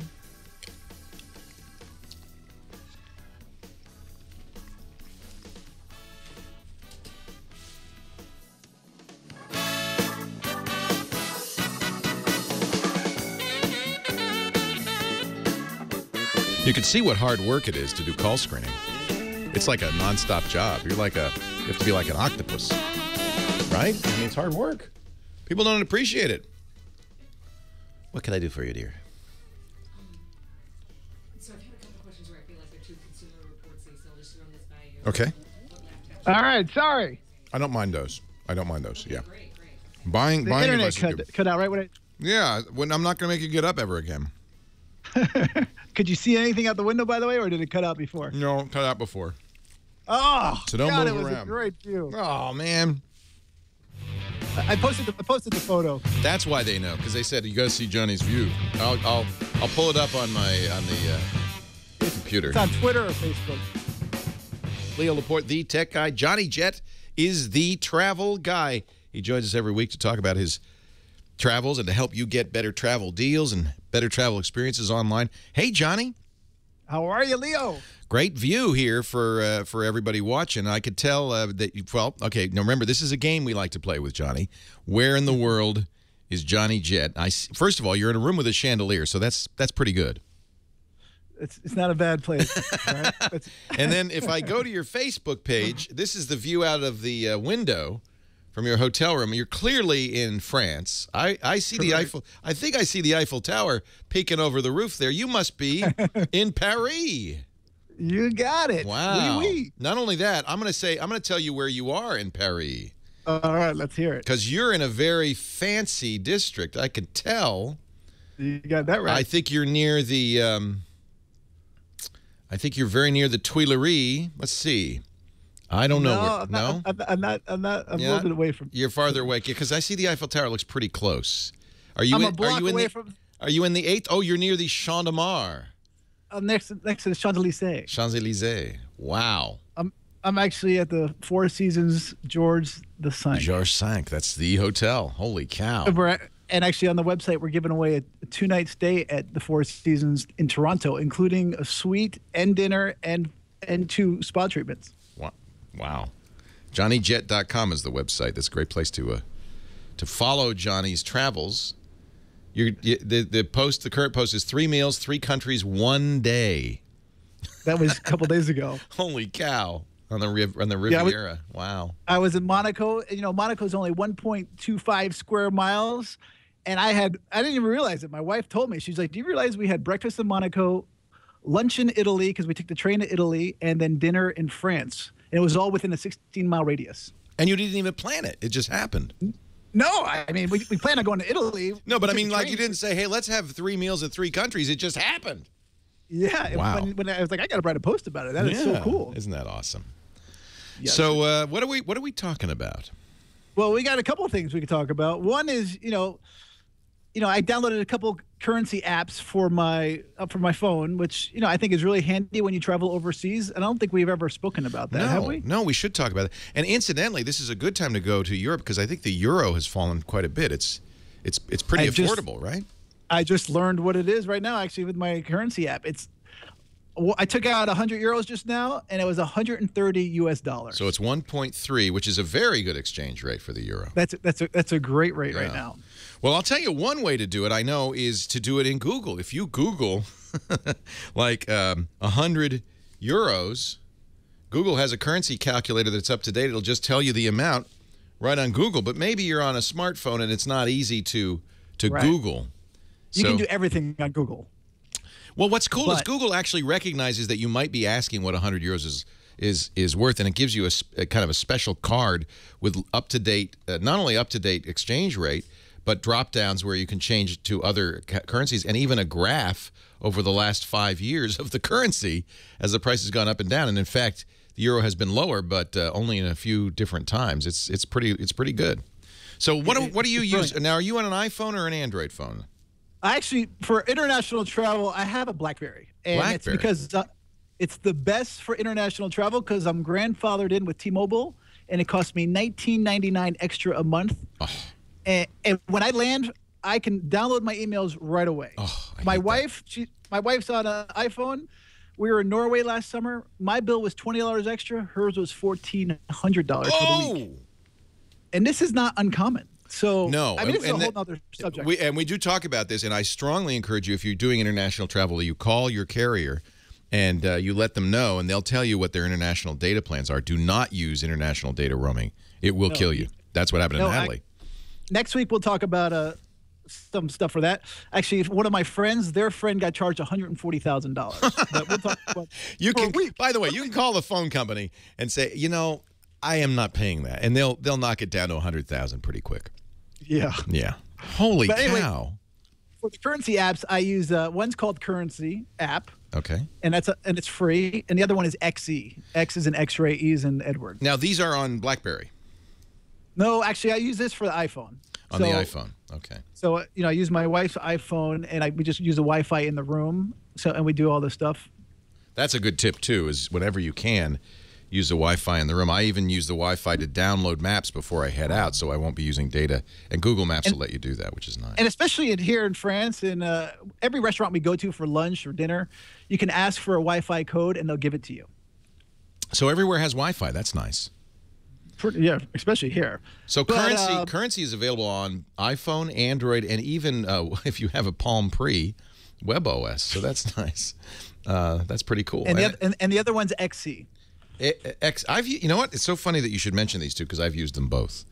I have used them both. XE is also an exchange company. They do this for currency converter. Yeah. Yeah, yeah. And again, it's important when people travel internationally. I know people call me up all the time, say, should I go to the bank before I go and get some money in the local currency? I say no. I always say make sure you have get a really good credit card. Also, make sure you call your bank before you leave and tell them that you're going out of the country, which countries, and make sure your PIN is 4 digits. Yes. And then and try and find out which ones they're banking partners, so you don't get charged.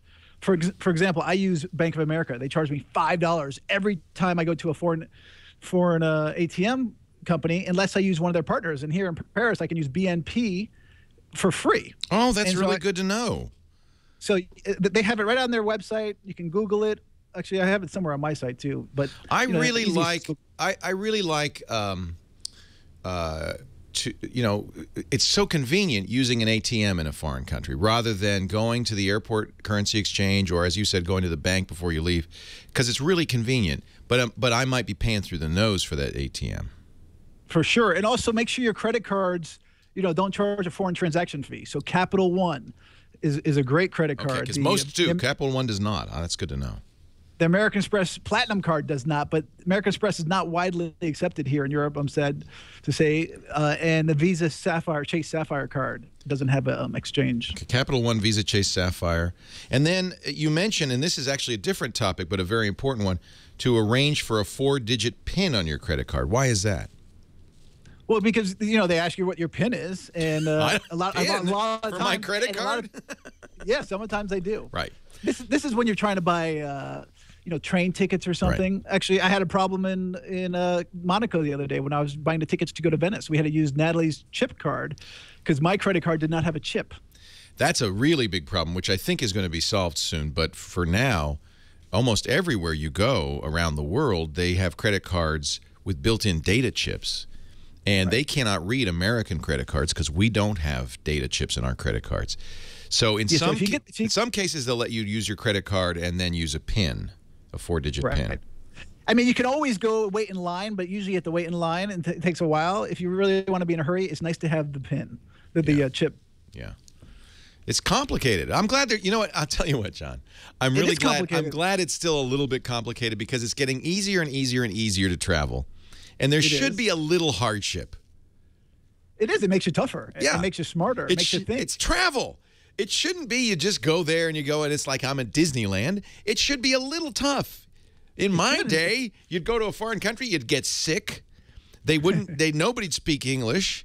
The money wouldn't work. They'd all have different money. You go in 3 different countries for 3 different meals, and each one has their own currency.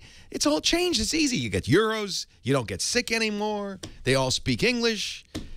Yeah. They got Mannix on the television set for crying out loud. It's just not the same as it used to be. Johnny Jet. Plus, it keeps me employed. Yes. It should be a little hard so that Johnny has a job. JohnnyJet.com. That's the website. We'll talk again next week. Happy travels. All right, take care. Bye-bye. Thank you. Somebody told me, I guess I was in Norway last year, and they said, oh, no, this whole PIN thing is going to get easier. The chip thing is going to get easier. But I don't think it has. It hasn't gotten much easier. You know, I went to Bank of America the other day, and they're like, "Oh, we have it for a new credit card, but you have to sign up for a brand new one." They're trying to sucker me for money. Oh. And I'm like, "Listen, just give me an ATM card that has a PIN in it. That has a chip in it. A chip in it, not a PIN." And they don't, though. They don't make them. No, they don't. There was some resistance in the U.S. about putting about smart cards. I don't know why. Yeah, it's a racket, whatever it is. It's a racket. So it's a I would racket. love to see what it is. It's all a racket, Johnny. But thank goodness it's still tough to travel. It makes it tougher, especially now in Europe. Man, when you have to stay at the Four Seasons Georges Cinq. Oh man, life is hard. You're roughing it. Holy but you know cow. what? You got to go down to Monaco. What an incredible place. Yeah, I haven't been to Monaco since 1967. It's been a while, so someday I will go. Look at this view. Look at this room. My wife runs away. She's so. Come on, Natalie. Natalie, come say hi. Say hi, Natalie. Aw, she's so cute. Hi. Gosh. Johnny is a lucky man. Johnny is a luck. Tell her I said you're a lucky man. He says I'm a lucky man. Oh, that is very kind of you. Nice to see you both. You are. It's so adorable. And she's lucky, too, because she gets to travel like crazy. That's right. You know that? Yes. Sure, very lucky. It's a good deal. All right. All right, Johnny. Thank you. Thank you. Take care. Take care. Bye-bye. They said, Johnny definitely married up, they said. That's what I always say. Try a special. Lordy, lordy, lordy. So these smart cards, you know, the adoption, it was in the U.S. was terrible, and I don't know why. Basically, they do authentication, they store information, and basically all of the cards, all the credit cards in Europe are smart cards now. And so, for instance, and this was kind of a problem, I couldn't buy gas because, you know, the gas stations are unattended, or at least the ones I was going to were unattended. And if you didn't have a card with a chip in it, you couldn't buy gas. You couldn't use cash, and you couldn't use your credit card. So your Visa Signature has one? So maybe some of them are starting, in the U.S. are starting to do that. Johnny does not have a new show on the 5x5 network, and if you say that, I'm going to die. Does he? No. Daryl's just teasing me. We've been talking to Johnny about doing a show on our network.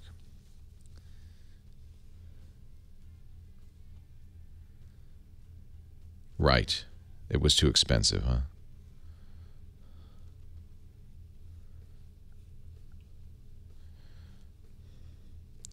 Yeah, no, it's only in the U.S. that they didn't get adopted. I don't know why. We are going to do a show with Johnny. Unless Dan Benjamin already got to him.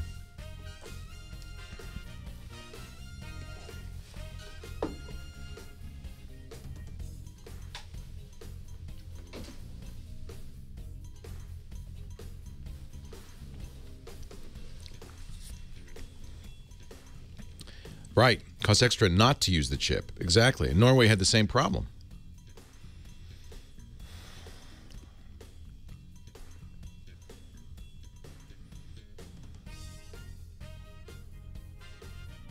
No, I'm not worried about that, but I am worried about losing hosts to the other guy. I don't. It's just mostly I'm worried about them losing hosts, which I've already lost several. All right, Leo, your live read is Carbonite. Thank you.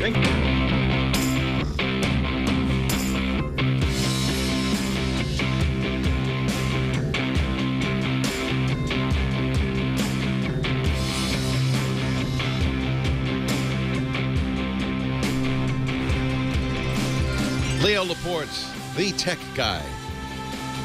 8888 Ask Leo. We're having a lot of fun talking high tech with our brand new call screener. H-bomb. Are you calling yourself H-bomb in the chat room, Heather? Is that the deal? I went with it, yeah. Some friends have called me it for years. I didn't assign that to myself, I want you to know. HH, who should I go to next? Well, I was liking David in New York. I'll say hi to David in New York. Let me. I gotta press the button here. He's on line 6. Line There 6. you go. David, New York. Leo Laporte, the tech guy. Thanks, Heather. Hi, David. Oh, wait a minute. Chat room. Thank you. What's your name in the chat room? David Bix. Oh, David Bix. How are you? David's a regular in our chat room. I didn't mention, by the way. I should mention this as long as you mentioned chat room. You can get into our chat room by going to our website, techguylabs.com. Techguylabs.com is where all the show notes are, the video of the show after the fact, the audio of the show, so you can download it and listen as a podcast if you want, but you also can see each question and answer. And then there's a link there to the chat room. And, David, you've been in our chat room for a long time. It's good to talk to you. Yeah, same here. So, kind of a weird problem. I have a home theater PC that I built myself, and I use the HDMI output on it to go to my receiver. And, I have it set up, a certain way in the Windows 7 audio preferences, to make sure that it's sending out surround sound and that the audio quality is a certain way as far as the sample rate and all that. And it keeps resetting back to the default. Seems like maybe whenever the HDMI does its re-handshaking thing or when I restart, stuff like that. Yeah. Is that just a consequence of the HDMI out, that it sees it as new every time and always resets? Not at all. So which is losing the settings? Which device is losing the settings? The PC. The PC. The output settings, that it always goes So stereo DVD quality. Right. Audio. It's a problem with the PC. Okay. So it should remember its settings. I can't tell you how many devices I have that don't remember their settings, and it's incredibly frustrating. They go back to the default each time, and that's just a flaw in the software that came with the sound card. It's just and I don't know how easy that is to fix. Are you using the Windows mixer or the sound card's own software? I'm using the Windows mixer. Yeah. It's the HDMI out that came with the motherboard, so it's the Intel HDMI audio out. Right. And there's no Intel software for that? And I don't think so. I think there's just Intel software for the Ethernet. for the video, for the picture settings. The picture settings, yeah. So that's exactly what happens, is that I'm sure there is somewhere to save that setting. Probably, just save it as on the hard drive as some data. But that Windows software is not doing that. And now I don't know if that's typical of the Windows Sound Mixer or not. Maybe it's assuming that somebody else is going to remember the AV settings. Are you using software to play? What software are you using to play back the content on the computer? For when I'm, for the music that I want to have, the higher quality settings for, that I use XBMC. And yeah, see, that's who should remember it. So when you launch whatever it is you're using to play the content, it should then change the settings in the mixer to be whatever it was the last time. That's who should remember it. Well, you mean if it to bitstream or to do the decoding on the PC's end? Whatever's sending it out the HDMI port. Okay. So it's communicating with the driver. Of course, it has to. And so that's the Windows interface. That's the driver. And the driver's not remembering it. Okay, you can understand why it might not. It would have different settings depending on what the source is. So maybe the driver's not supposed to remember it. But whatever the source is should automatically go, oh, yeah, the last time you used XBMC, you were using Dolby 5.1. Tell the driver, I want to be Dolby 5.1. The driver should say, okay, and that should all stay that way. So it's not unusual that programs don't remember settings, but you got to figure out who's not remembering the settings.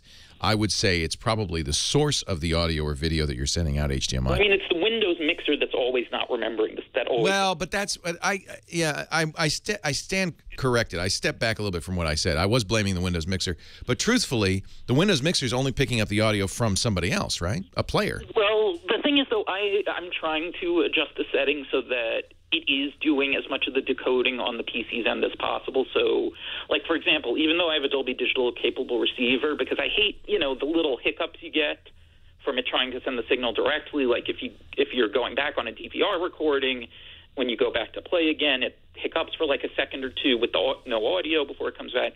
So I turned off exclusive mode to see, in general, to deal with that and see if it affected anything else. So in theory, all of that should be going on in software with the settings I have. Yeah, I think, in my opinion, I'm going to blame the source software. I'm going to say that... Now, this happens, though, this doesn't just happen in XBMC. I mean, this also happens using Media Center. Okay, no matter what you're playing it back with, it still gets confused. Right. But something ends up happening. But are you setting it in Media Center? Are you telling Media Center, I want Dolby 5.1 or whatever? That's where you should set it, because otherwise it's going to... Well, no, it's not the Dolby. It's the chat. It's the how many channels of audio that I want, and then also what's the maximum quality that it can decode, that it can send out. And it should be doing that I think it should be doing that regardless of what, if it's Dolby Digital or not. Because, like I said, I don't want it to send Dolby Digital direct to the receiver. I want it to decode to Dolby Digital in software. So you want to send a plain undecoded stream to the... No, I want to send the already decoded stream to the receiver. Yeah.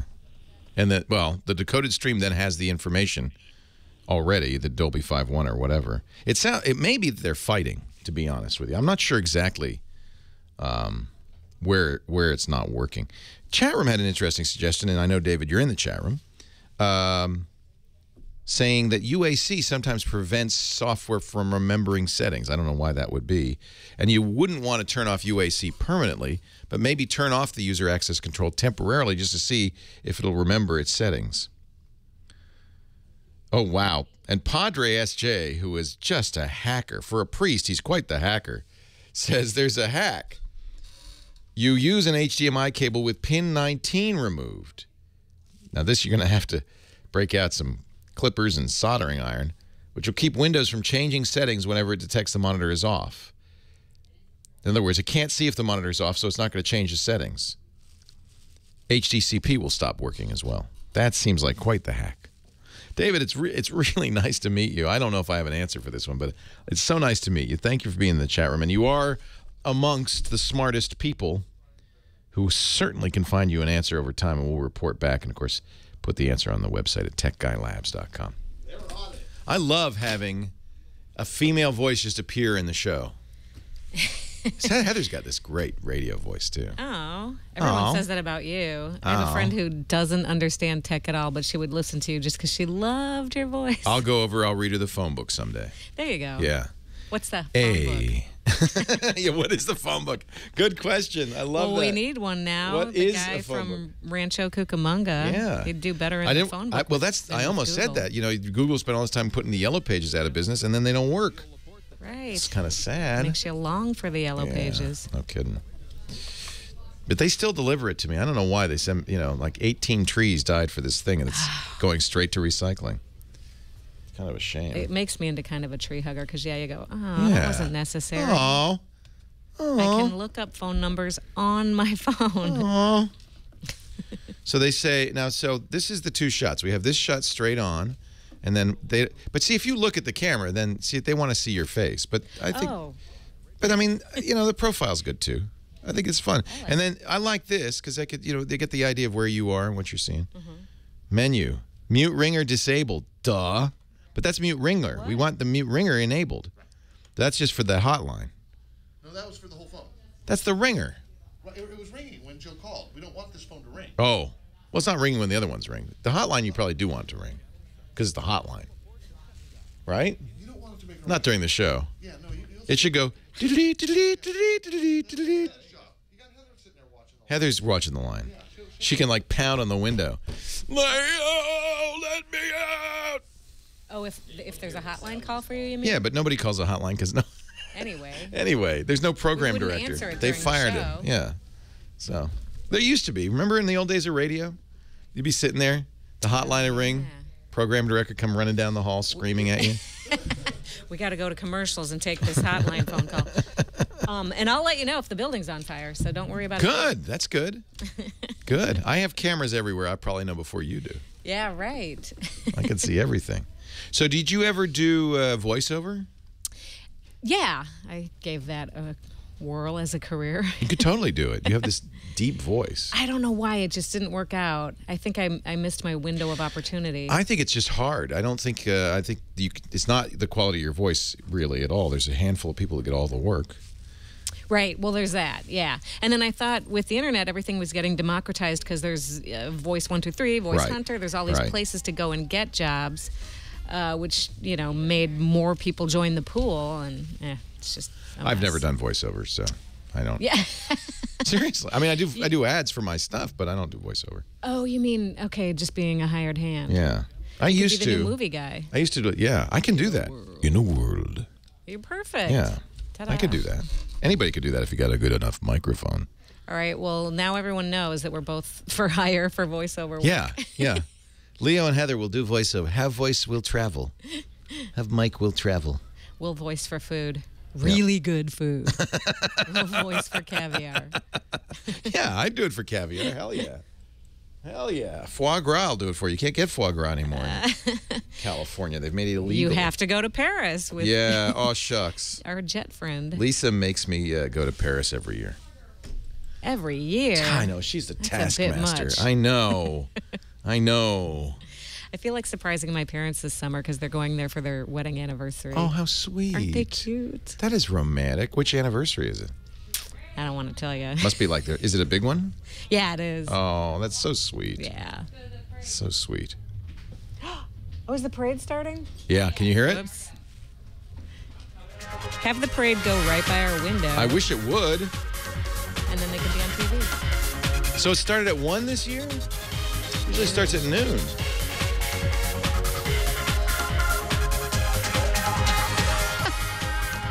Hey, hey, hey. How are you today? Leo Laporte here, the tech guy. You hear that, Heather? Do you hear the parade going by? I do. 76 Did you ever feel like life was a parade just passing you by? Isn't that a saying? Well, now it literally is. I know. I feel bad. I'm like, here you are doing this great show, and people are running out of the building to see a parade. So for those who are wondering what we're talking about, what is it, Veterans Day? Is it Memorial? What is It's Butter and Eggs Day is what it is. In this little town where we are, Petaluma, which I love. I've lived here for 20 years, and I just love it. It's in the Sonoma County wine country in Northern California, about an hour north of San Francisco. But it was very famous for its dairy and its eggs, its chickens. Chicken farmers came here in the early 20th century, late 19th century, and this was for a long time just the place in California to get eggs. So we celebrate that each year with the Butter and Egg Day Parade. And it's a small town, relatively small, about 50,000 people. So pretty much everybody's in the parade, which means it takes a few hours. But the problem is if everybody's in the parade, who's watching? Well, that's not a problem because when you get to the end of the parade, you sit down in your chair. So you'll see if you go downtown, there's a lot of empty seats. That's for people in the parade so they can go sit down after they go by. And yeah, it's a circular parade. It's cute. I love it. It's a really fun.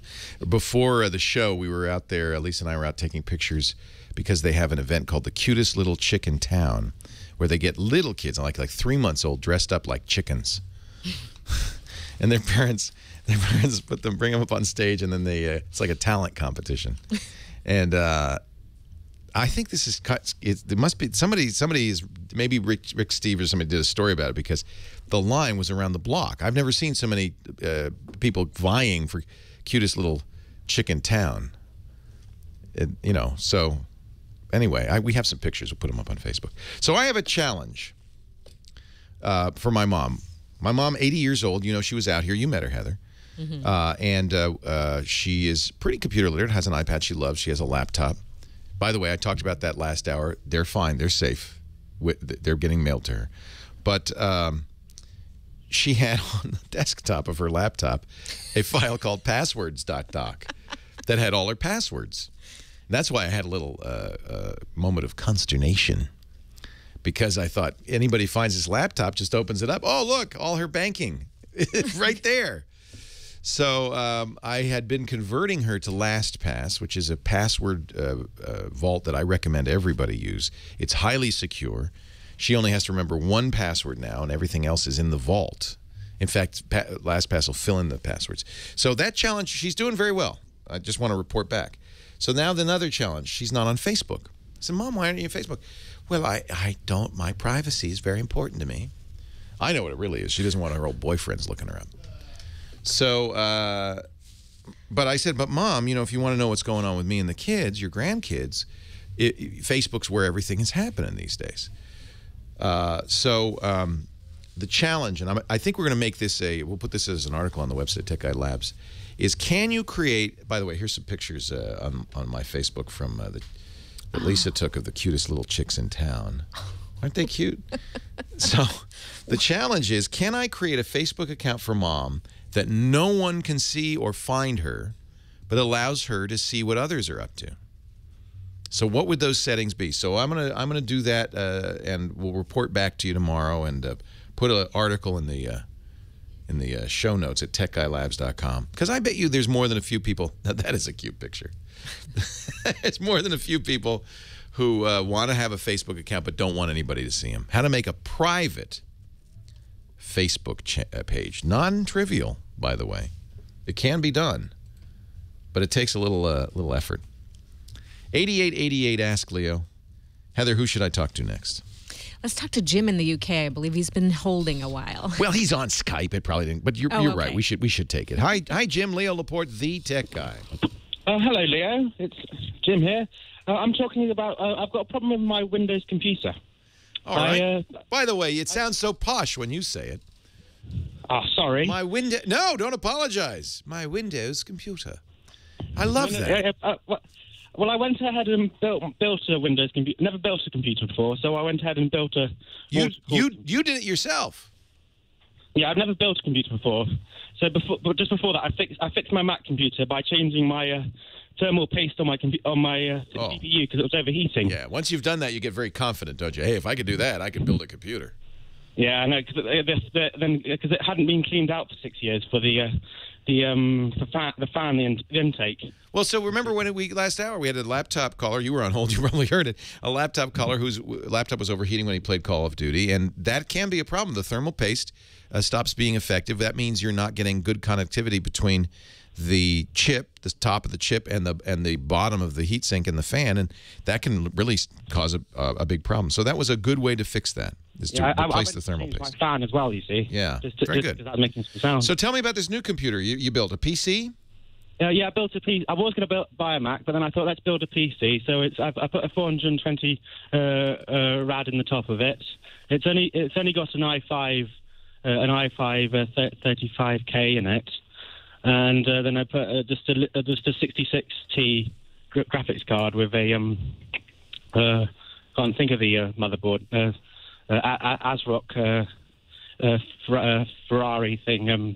It sounds like a very nice system. I mean, the i5 is not the top of the line, but you've got a 660 video, which is very nice. NVIDIAs are very nice. Are you a gamer? Did you build this for gaming, or? Oh, I built it because I wanted to really start to flying simulation. Flight sims, yeah. Flight sim. Yeah. See, and how does it work for a flight simulator? It's working okay, but I ran into a minor problem though. I used it. I was using a pin on it, and I forgot the main master password for it, and I can't access the administrator. So currently I'm using this. So you're using Windows 8, obviously. I'm using Windows 8. Yes. Yeah. Sorry. One of the nice things about I think it's a nice thing about Windows 8 is, normally on Windows, if you have a password set, you have to log in each time with the password. But Windows 8, you can say, no, I just want to use a 4-digit PIN. That's what I was using. And I do that too, and it makes it fast to log in and still fairly secure. Yeah, I forgot the password, though, whilst I was using the PIN. But you remember the PIN? No, but you see, I removed the PIN. Oh, no. Logged off, and I realized I couldn't log back in. Well, worst case scenario, you just reinstall Windows and start over. And since you built the whole thing yourself, I know you know how to do that. You've already done that once. Oh, that's funny. So you said, "Oh, I'm not going to use a PIN," and then you realized, "Oh no, what was that password?" Well, it was I've forgotten what it was. It was really random. No, that's good. By the way, this is where LastPass is so great. You make a password vault, and LastPass will generate truly, weird random passwords, and then tell you what it is. And if you have LastPass and you put it on your smartphone as well as on your computer, a case like this, you could just look up the secure note that you saved, and say, "Oh yeah, that's the password." So that's good. And this is another reason why I like the PIN, because you're encouraged to use a strong password. You don't have to enter it all the time. Yeah, because I used to have the XP where you just start up in safety mode and you that was kind of a security flaw, wasn't it? Slight security flaw. Actually, the Mac, you can still do that. You can still wipe out the passwords if you have a system disk. You just boot from the system disk. That's why I was thinking the system disk. So I thought I tried to start up in safety mode with Windows 8, and it doesn't work anymore. Password, didn't it? They figured it out. So there are password crackers for Windows 8, and I haven't used these before. I tried to use some of them, and they wouldn't work that well. So I was just wondering if you could recommend any. Don't know off the top of my head. We're going to take a break. When we come back, I will. It's magic. Leo Laporte, the tech guy. So that didn't fix the whole. Oh, you didn't think it would fix the whole thing. So did they change between, because, Windows 7, there was like loft crack and stuff. I wonder if they changed how they store passwords on 8 so that doesn't work anymore. I would think that it would. Here we go. Tricks. So loft crack is still out there. Or now off crack. Does it work on 8? No, it's not touch. It's not touch. It is touch.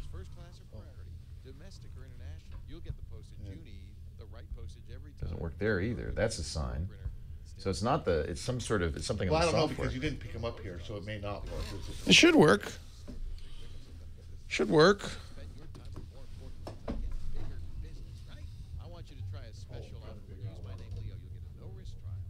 But, at least Joe. Is that funny? It is touch. By the way, it's not activated either, so at some point it's now saying the Windows is not genuine. Burke doesn't have a license key? I have one. I'll give him. It's a nice machine. It's touch and everything. Yeah, I like it. I like touch. I'm sold on touch. I didn't realize it was touch. Like, oh, Leo, it's not working. Yeah, it is touch. What? Well, what? The easiest and safest from the How To Geek, says Winster. How to reset your forgetting password the easy way. Now, this is on 7, but again, I'm assuming that 7 isn't so different in the internals. Want to know? Oh, no. So this is the command prompt. What? This is bogus.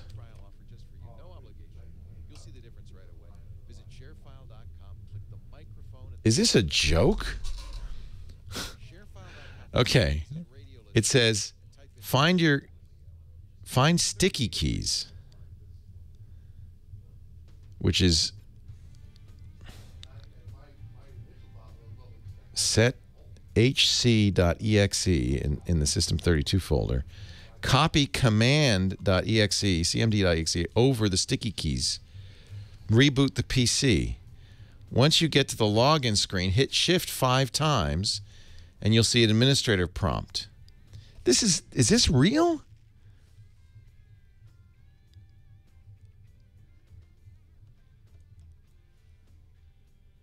This is not going to work.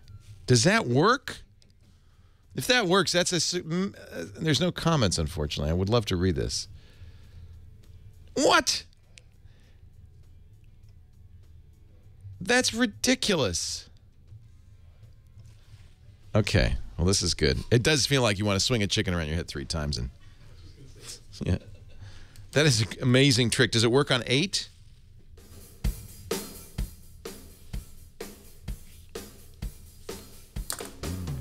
I could try it.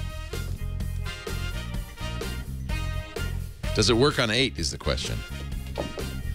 Has anybody done it on 8? Because I would think that's the kind of thing Microsoft would fix.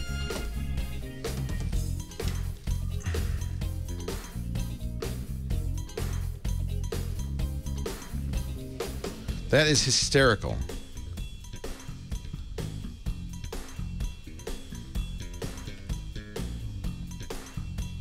InfoSec Island has the same hack, but that is all for 7, and you got to think Microsoft fixed that.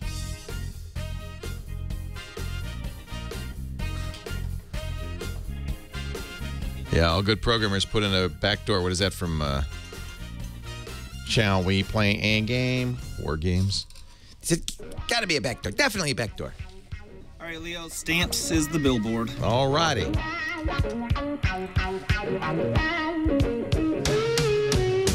Leo Laporte, the tech guy. But having some fun. We're talking to Jim. He's in the UK. Where in the UK are you, Jim? West Midlands. In the West Midlands. And he built his own Windows 8 computer, but then through a series of forgivable, excusable, understandable errors, forgot to log in. And he can no longer get in.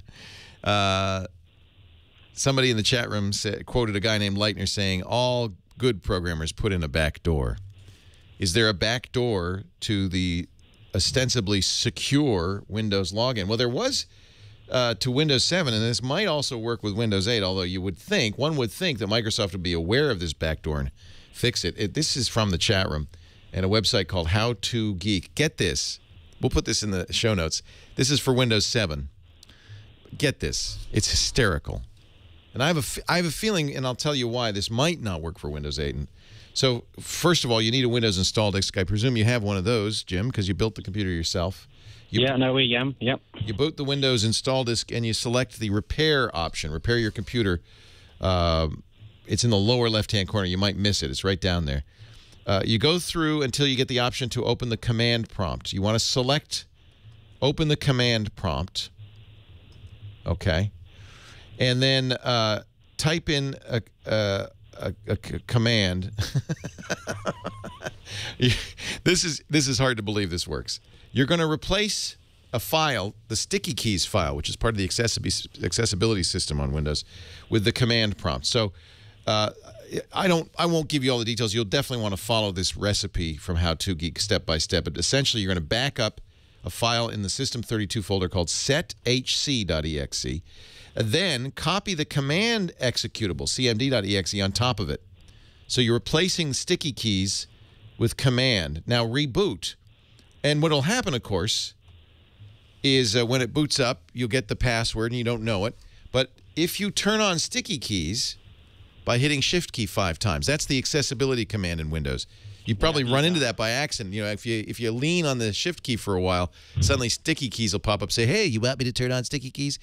Well, in this case, sticky keys won't pop up. You know what'll pop up? The command line. Now, without logging in, you've got a command line into the system, and there is a reset password command. You ready for this? N-E-T space, user space. You type your username and your new password. That replaces the old password. Now you're good to go. Now that works. Is that a bizarre hole? Whether that's intentional or not, I don't know. I would suspect Microsoft, seeing that, would fix that. But maybe not. You never know. Maybe they didn't know about it. Maybe they put it there on purpose because, you know, but it is a flaw. You should not have a way of resetting a password on an operating system.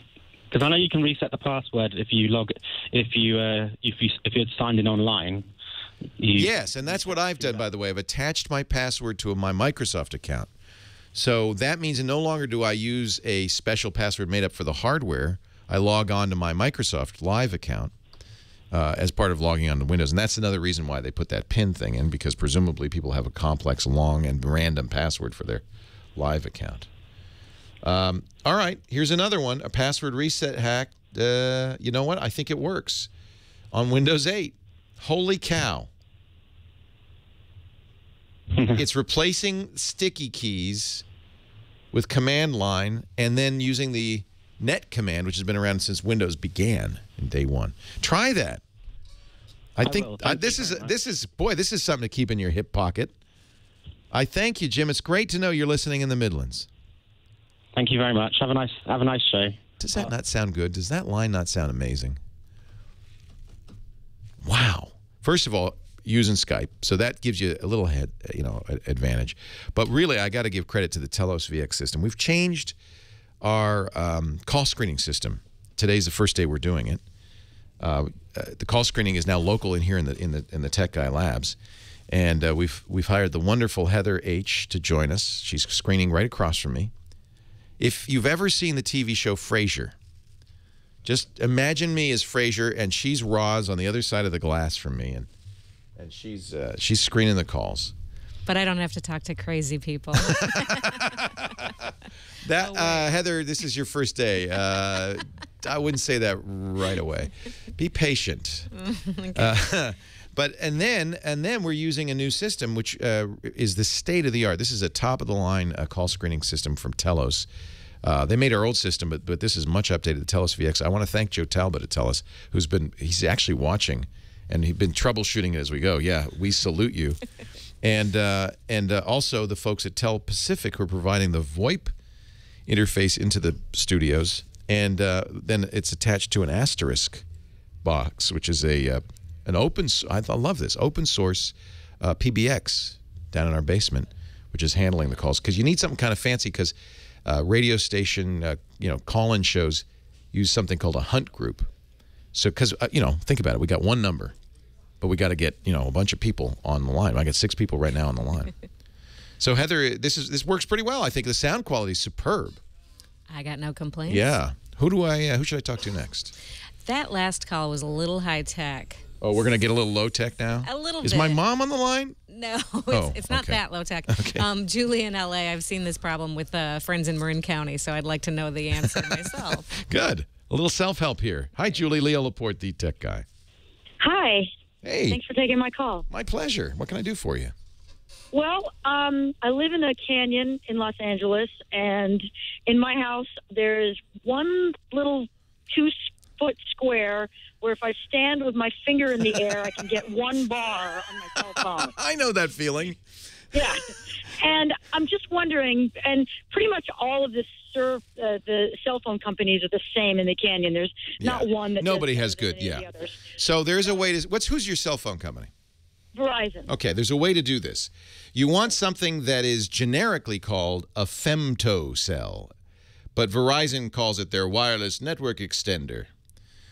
But it's a femto cell, and what it is, this is kind of interesting. I think AT&T calls it a microcell.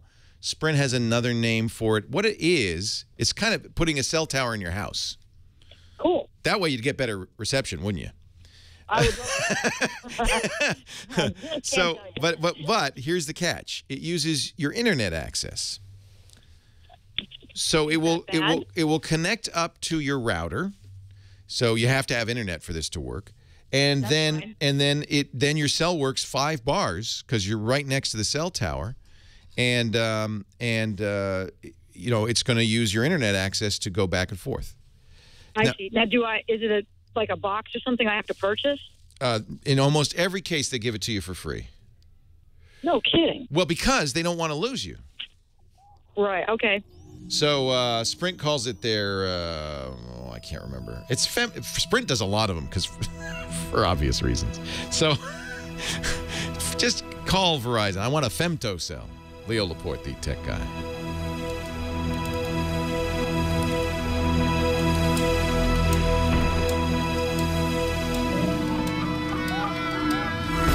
I've heard very good things about it from people who use them. Hey, something else I've heard very good things about is Hover.com. Are you familiar with Hover.com? Our lovely sponsor. Let me find their lower third here. This is a domain name registrar. If you have a website, like my, twit.tv, techguylabs.com, leoville.com. You need to get the name from a registrar. And you may think, well, all registrars are the same. No. Hover is exactly what you want. I have been using Hover. I moved all my domains over. I was with a number of different other registrars. And I moved to Hover for a couple of reasons. First of all, I just like them. They have great domain name management. They don't upsell you. They don't sell servers or anything. It's domain name registration. They give you Whois privacy for free. It's part of the service because they know that you're going to want that. It is a great, let's say, when my kids were born, I got AbbieLaporte.com and HenryLaporte.com because, so it'd be a great gift and that way you can have a permanent email address, that kind of thing. My mom has a permanent email address because she might want to change from Gmail to Yahoo or whatever. It's a great way to do that. If you have a website, you should have a name. That's not WordPress.com, but a real name. So get your domain name here. It's very easy to do, very affordable.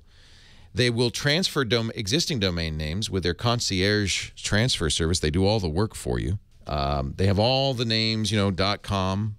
A lot of the .com names are gone, though, so they also have .net, which is actually, everybody recognizes .net. I've got leolaporte.net, thank goodness. Couldn't get .com. They've got .tv, .pro, .mobi, .biz, .ca, .asia, .uk, all of them, right?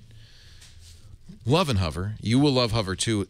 Great support. Not only do they have fantastic help, they have no-hold support. When you call them during business hours, you'll talk to a live person who's empowered and will help you. So try it out. We have a special address that'll give you 10% off your first domain registrations. HOVER, hover.com/techguy. Hover.com/techguy. 10% off your first domain registration, and that'll activate the Tech Guy promo code and you're in. I am a big fan, and I'm really glad to help them out because they really are. This is a company called Two Cows that is trying to reinvent businesses that are poorly implemented and really should be so much simpler. Hover.com/techguy.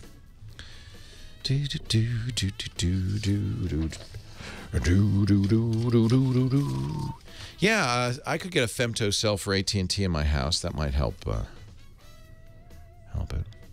Hey, Heather only has 49 people in her Google Circles. I think we can do. I think they want to adopt you, Heather. Go ahead. She's talking to somebody on the phone, so I won't smell it. Yeah. Okay, hang on one second. You don't have to talk to me. It's okay. Well, I'm not sure you can help. She wants to do carbonite, and Leo's not working. Is she not in the U.S.? Let me check. All right, Leo, billboard for go-to meeting. Okay. Leo Laporte, the tech guy, 8888 Ask Leo. Those microcells, I think microcells is what AT&T calls them, femtocells. Kind of a neat idea. That you got to get them from the carrier that you use. You do have to have high-speed internet access. They're free. If you don't get a good signal, they'll give it to you for free because they want to keep you as a customer. So if you have a place of business or a home that doesn't get good cell reception, is unusable, if you have to stand on one leg with your finger on your nose and the phone in the air, then this is a good solution.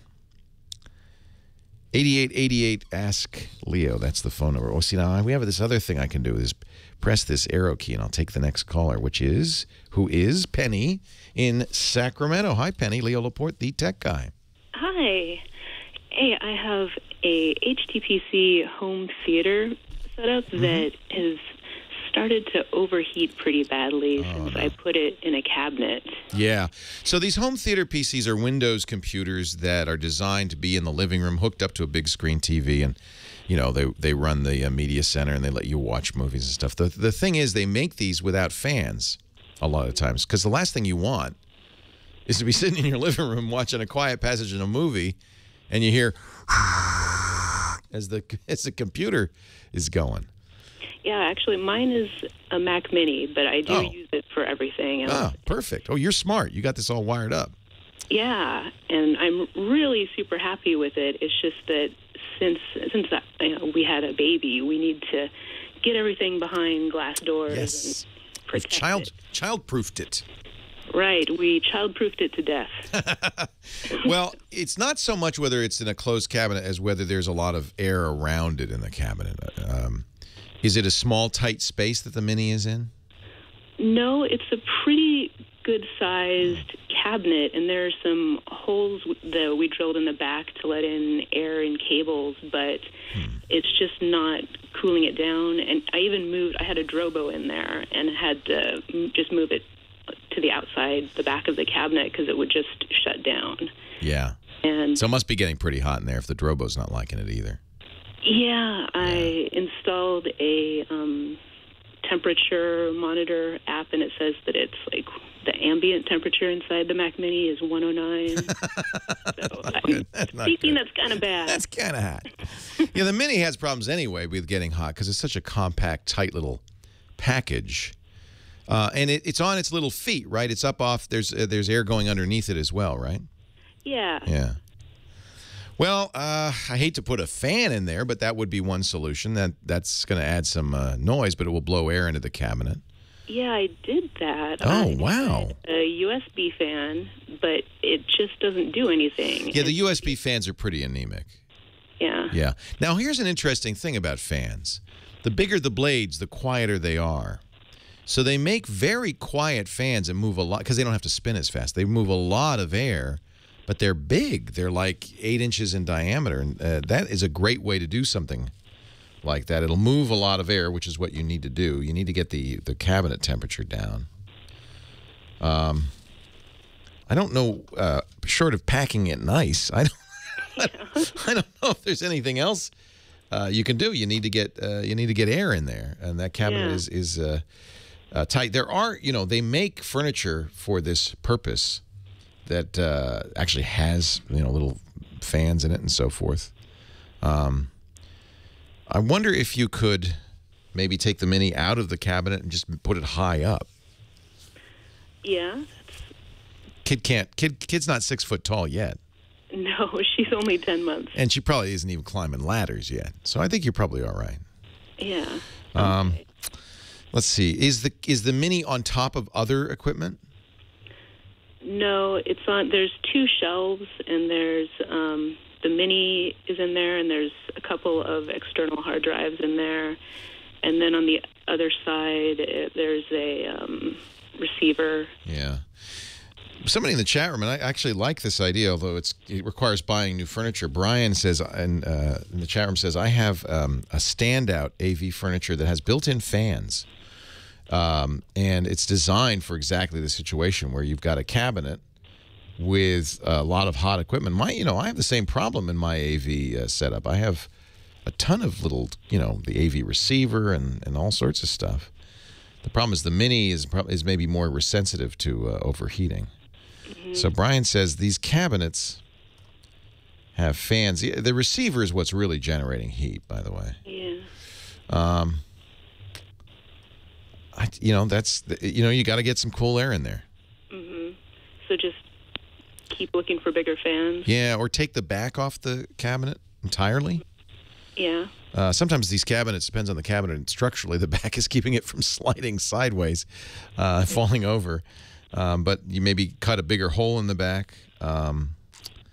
You do want, and the chat room's pointing this out as well, a fan blowing in is not as good as a fan blowing in and another fan blowing out. You want to get circulation as opposed to just inflation. Yeah, the one that I got is a dual fan. Oh, clever. So it sucks and blows. Yeah, well, it comes with 2 fans, but I think it's just small. Right. Maybe it's just too. If it's USB, it's not really getting very fast. Mm-hmm. Yeah. Boy, you're obviously a geek. You got a Drobo, you got a Mac Mini home theater, and what software are you using? Plex? What are you using on the Mac Mini for your home theater software? Yeah, I've been using Plex for the past couple years, and that's for my DVD, stuff that I've ripped, and for getting an over-the-air signal, I use ITV. I love ITV. Elgato makes that. That's for a Mac, but those are great. Yeah. Great. You've got a nice setup. What's your remote control? How do you control it all? Oh my gosh, this was the hardest part. This was the hardest thing that I've ever done. It's a Harmony One, which will work with Plex and it will work with ITV, but you have to change activities, and I didn't want to do that. Right. So what I did was I made it simulate 10 Apple remotes.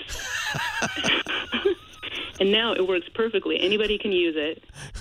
But I will never do it again. So you have a setup for each situation, and each one has its own separate remote, even though it's the same device. Yeah. Wow. But it's better than having 8 remotes on the sofa arm, which is what I have. Yeah. Yeah.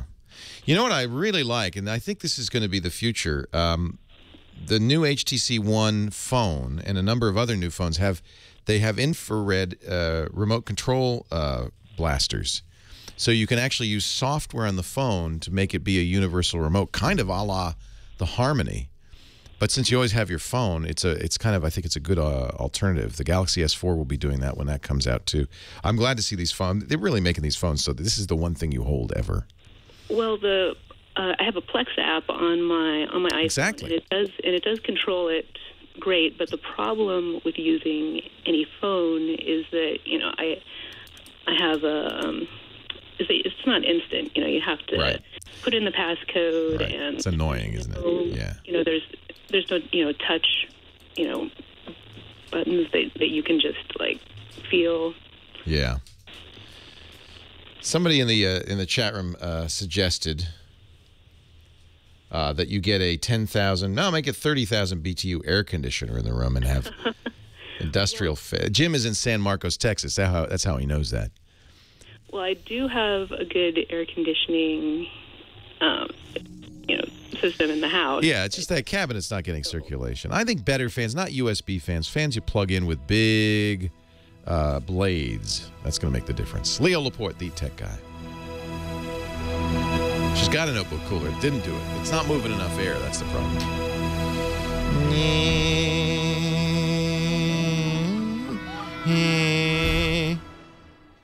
So instead of putting them on hold, I just turn off the pod. Issued an identity theft alert. That works fine. Good callers. Everybody's loving the callers, HH. They're saying you're stellar. It's been, anybody who wonders how much difference a call screener makes to a show, it's huge. A good call screener, it just makes the show so much more interesting. Well, you remember Ron would do that 30 seconds thing? Yeah, I could do that. You want to do that sometime? God, we could. I wouldn't be able to answer any questions. I mean, it'd be like, yes, you can. No, you can't. Yep. It'd be a lot of the websites. Ron, whenever I was on with Ron, that's basically how we do the whole hour. It'd be just boom, boom, boom, boom, boom. Uh-huh. Hey, so... and he always said, your show sucks because you move too slowly. What? He's so jealous. I said that. He's stuck at KGO because he's got a contract. They couldn't fire him. He's so stuck. Well, he just renewed, What? He said he would never renew. What? Well, we got to talk off the air. Oh, he said after Mickey left, he said, this is my last contract. Oh, please. He makes too much money to not renew. That's why. The other thing being, what is he going to do if he's not on the radio? Right. Nothing. He's got no skills. He's a talk show host. His only hobby is going to Gary Danko. That's not his only hobby. Okay. I know some of his other hobbies. Oh, wait a minute. Off the air, we'll talk. Again, off the air. Yeah. So what's the code for Carbonite? Carbonite.com, offer code Leo. That's it. Yeah, and she says it doesn't work. Yeah. Carbonite's offer code's not working. Let me try. Yeah, tech. So what is our web? What is the Twit one? Is it Twit? Tech Guy. Try to use Tech Guy. See if that works. But the Premiere people won't be happy about that. We're saying try Tech Guy.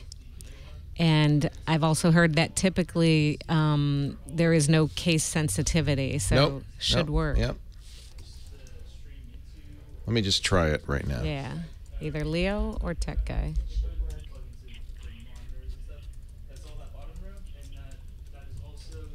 You could hear Greg giving it a tour. I'm going to put you on hold 1 second. It worked for me. I just did it. Okay. Leo works. I'll check back with her. She's, you know what? If okay, this is what's wrong. She's used the trial before on that email. That's what I thought. Yeah, use a different email. I just did it. It worked. Okay. Leo worked. Okay. She had it, and they said that she could do a trial when her other thing ran out. Oh, no. That's what happened. And I'm kind of like, Can't do it no, again. I think you have to be a new user, You have to be a new right? user. Brand new. Yeah, that's what it is. She's trying to use it again. Also, Only works once. Sorry. She can use a new email address. Just tell her to use a new email address. Right. Bill Handel is trying to get a hold of you, I guess. Oh, dear. Well, how do you know? So on the air today, so a caller from L.A. told me to tell you. Hey, let me get Leo on the air. Trying to get in touch with you. Yeah. Today on the Handel show? I guess so. Oh, my God. I was like, I wonder if he's ever Bill. tried that interweb thing. I Maybe love he Bill. could, Oh, he never emails me. You know, he always has his producer email me. Oh, I see. He's not. I stopped doing that. I used to do that every Friday, and I stopped doing it. Because it was, I had to come in on my day off at 7 in the morning to do it. I didn't want to do it anymore. Love your handle on the law, but you're just on way too early.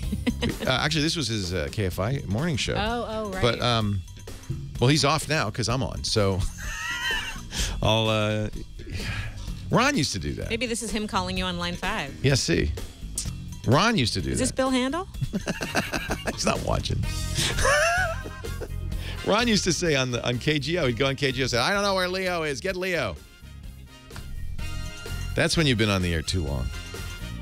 Hey, Dickety. Oh, I got too many pots now. I have to push buttons. I suddenly have to do mixing. Wow. That's too complicated for me. Nothing's too complicated for you. Thank you.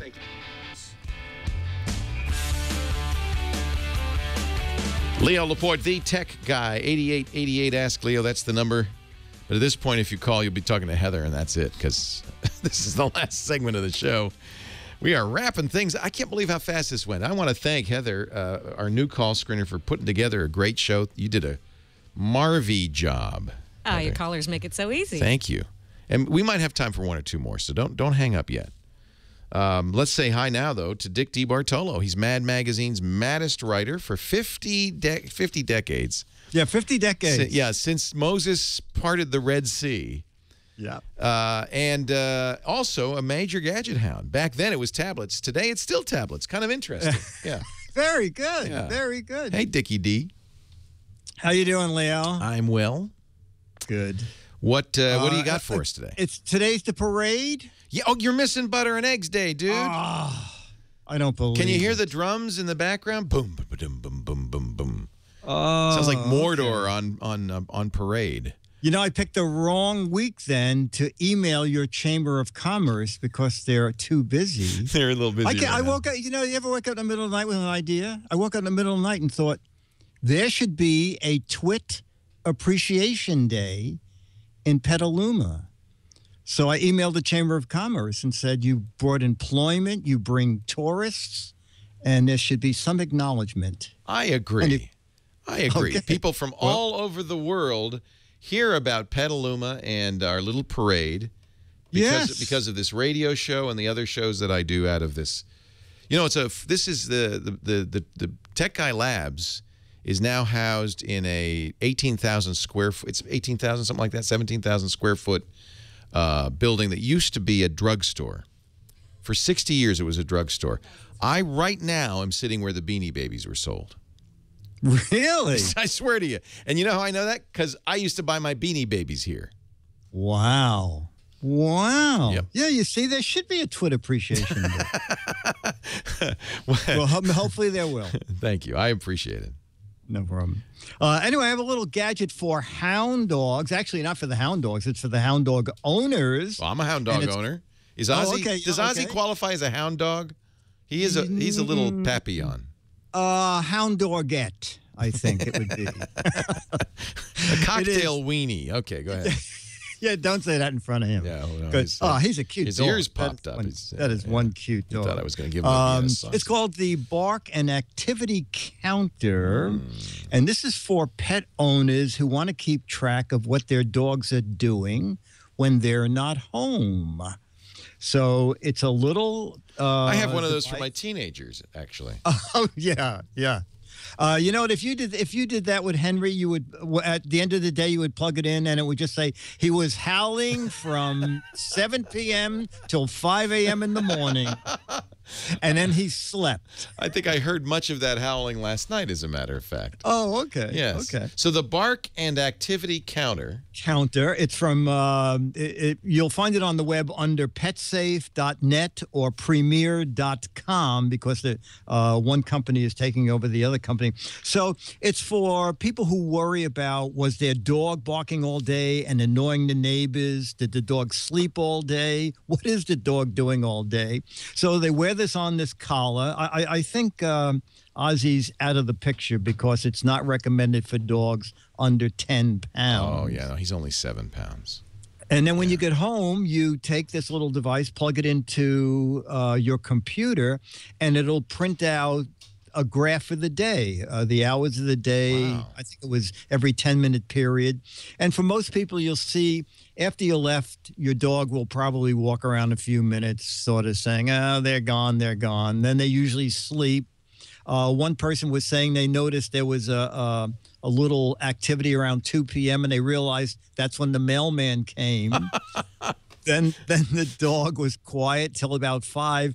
And then for most people, I was just reading reviews on Amazon, their dog starts getting a little active around the time they know their owners are going to come home. So they start preparing for that. Wow. So, but that way, and I'm lending it to a neighbor who lives above me and has a dog, a little beagle, and I hear Mickey, maybe 5 minutes a day. But the neighbor above her says that the dog barks all day, and I don't think it's true.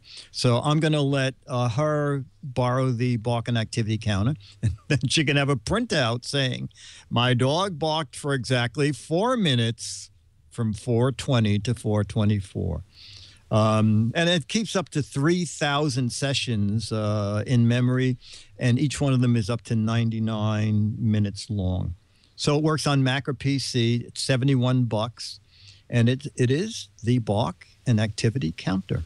Dick DeBartolo is at gizwiz.biz. That's his website. You can find out there's details on this and all the other gadgets he reviews, not just for me, but for ABC TV and others. And, of course, he has a regular show on our network every Tuesday about 3 p.m., 2 p.m., I guess, Pacific, 5 p.m. Eastern Time, twit.tv/GizWiz,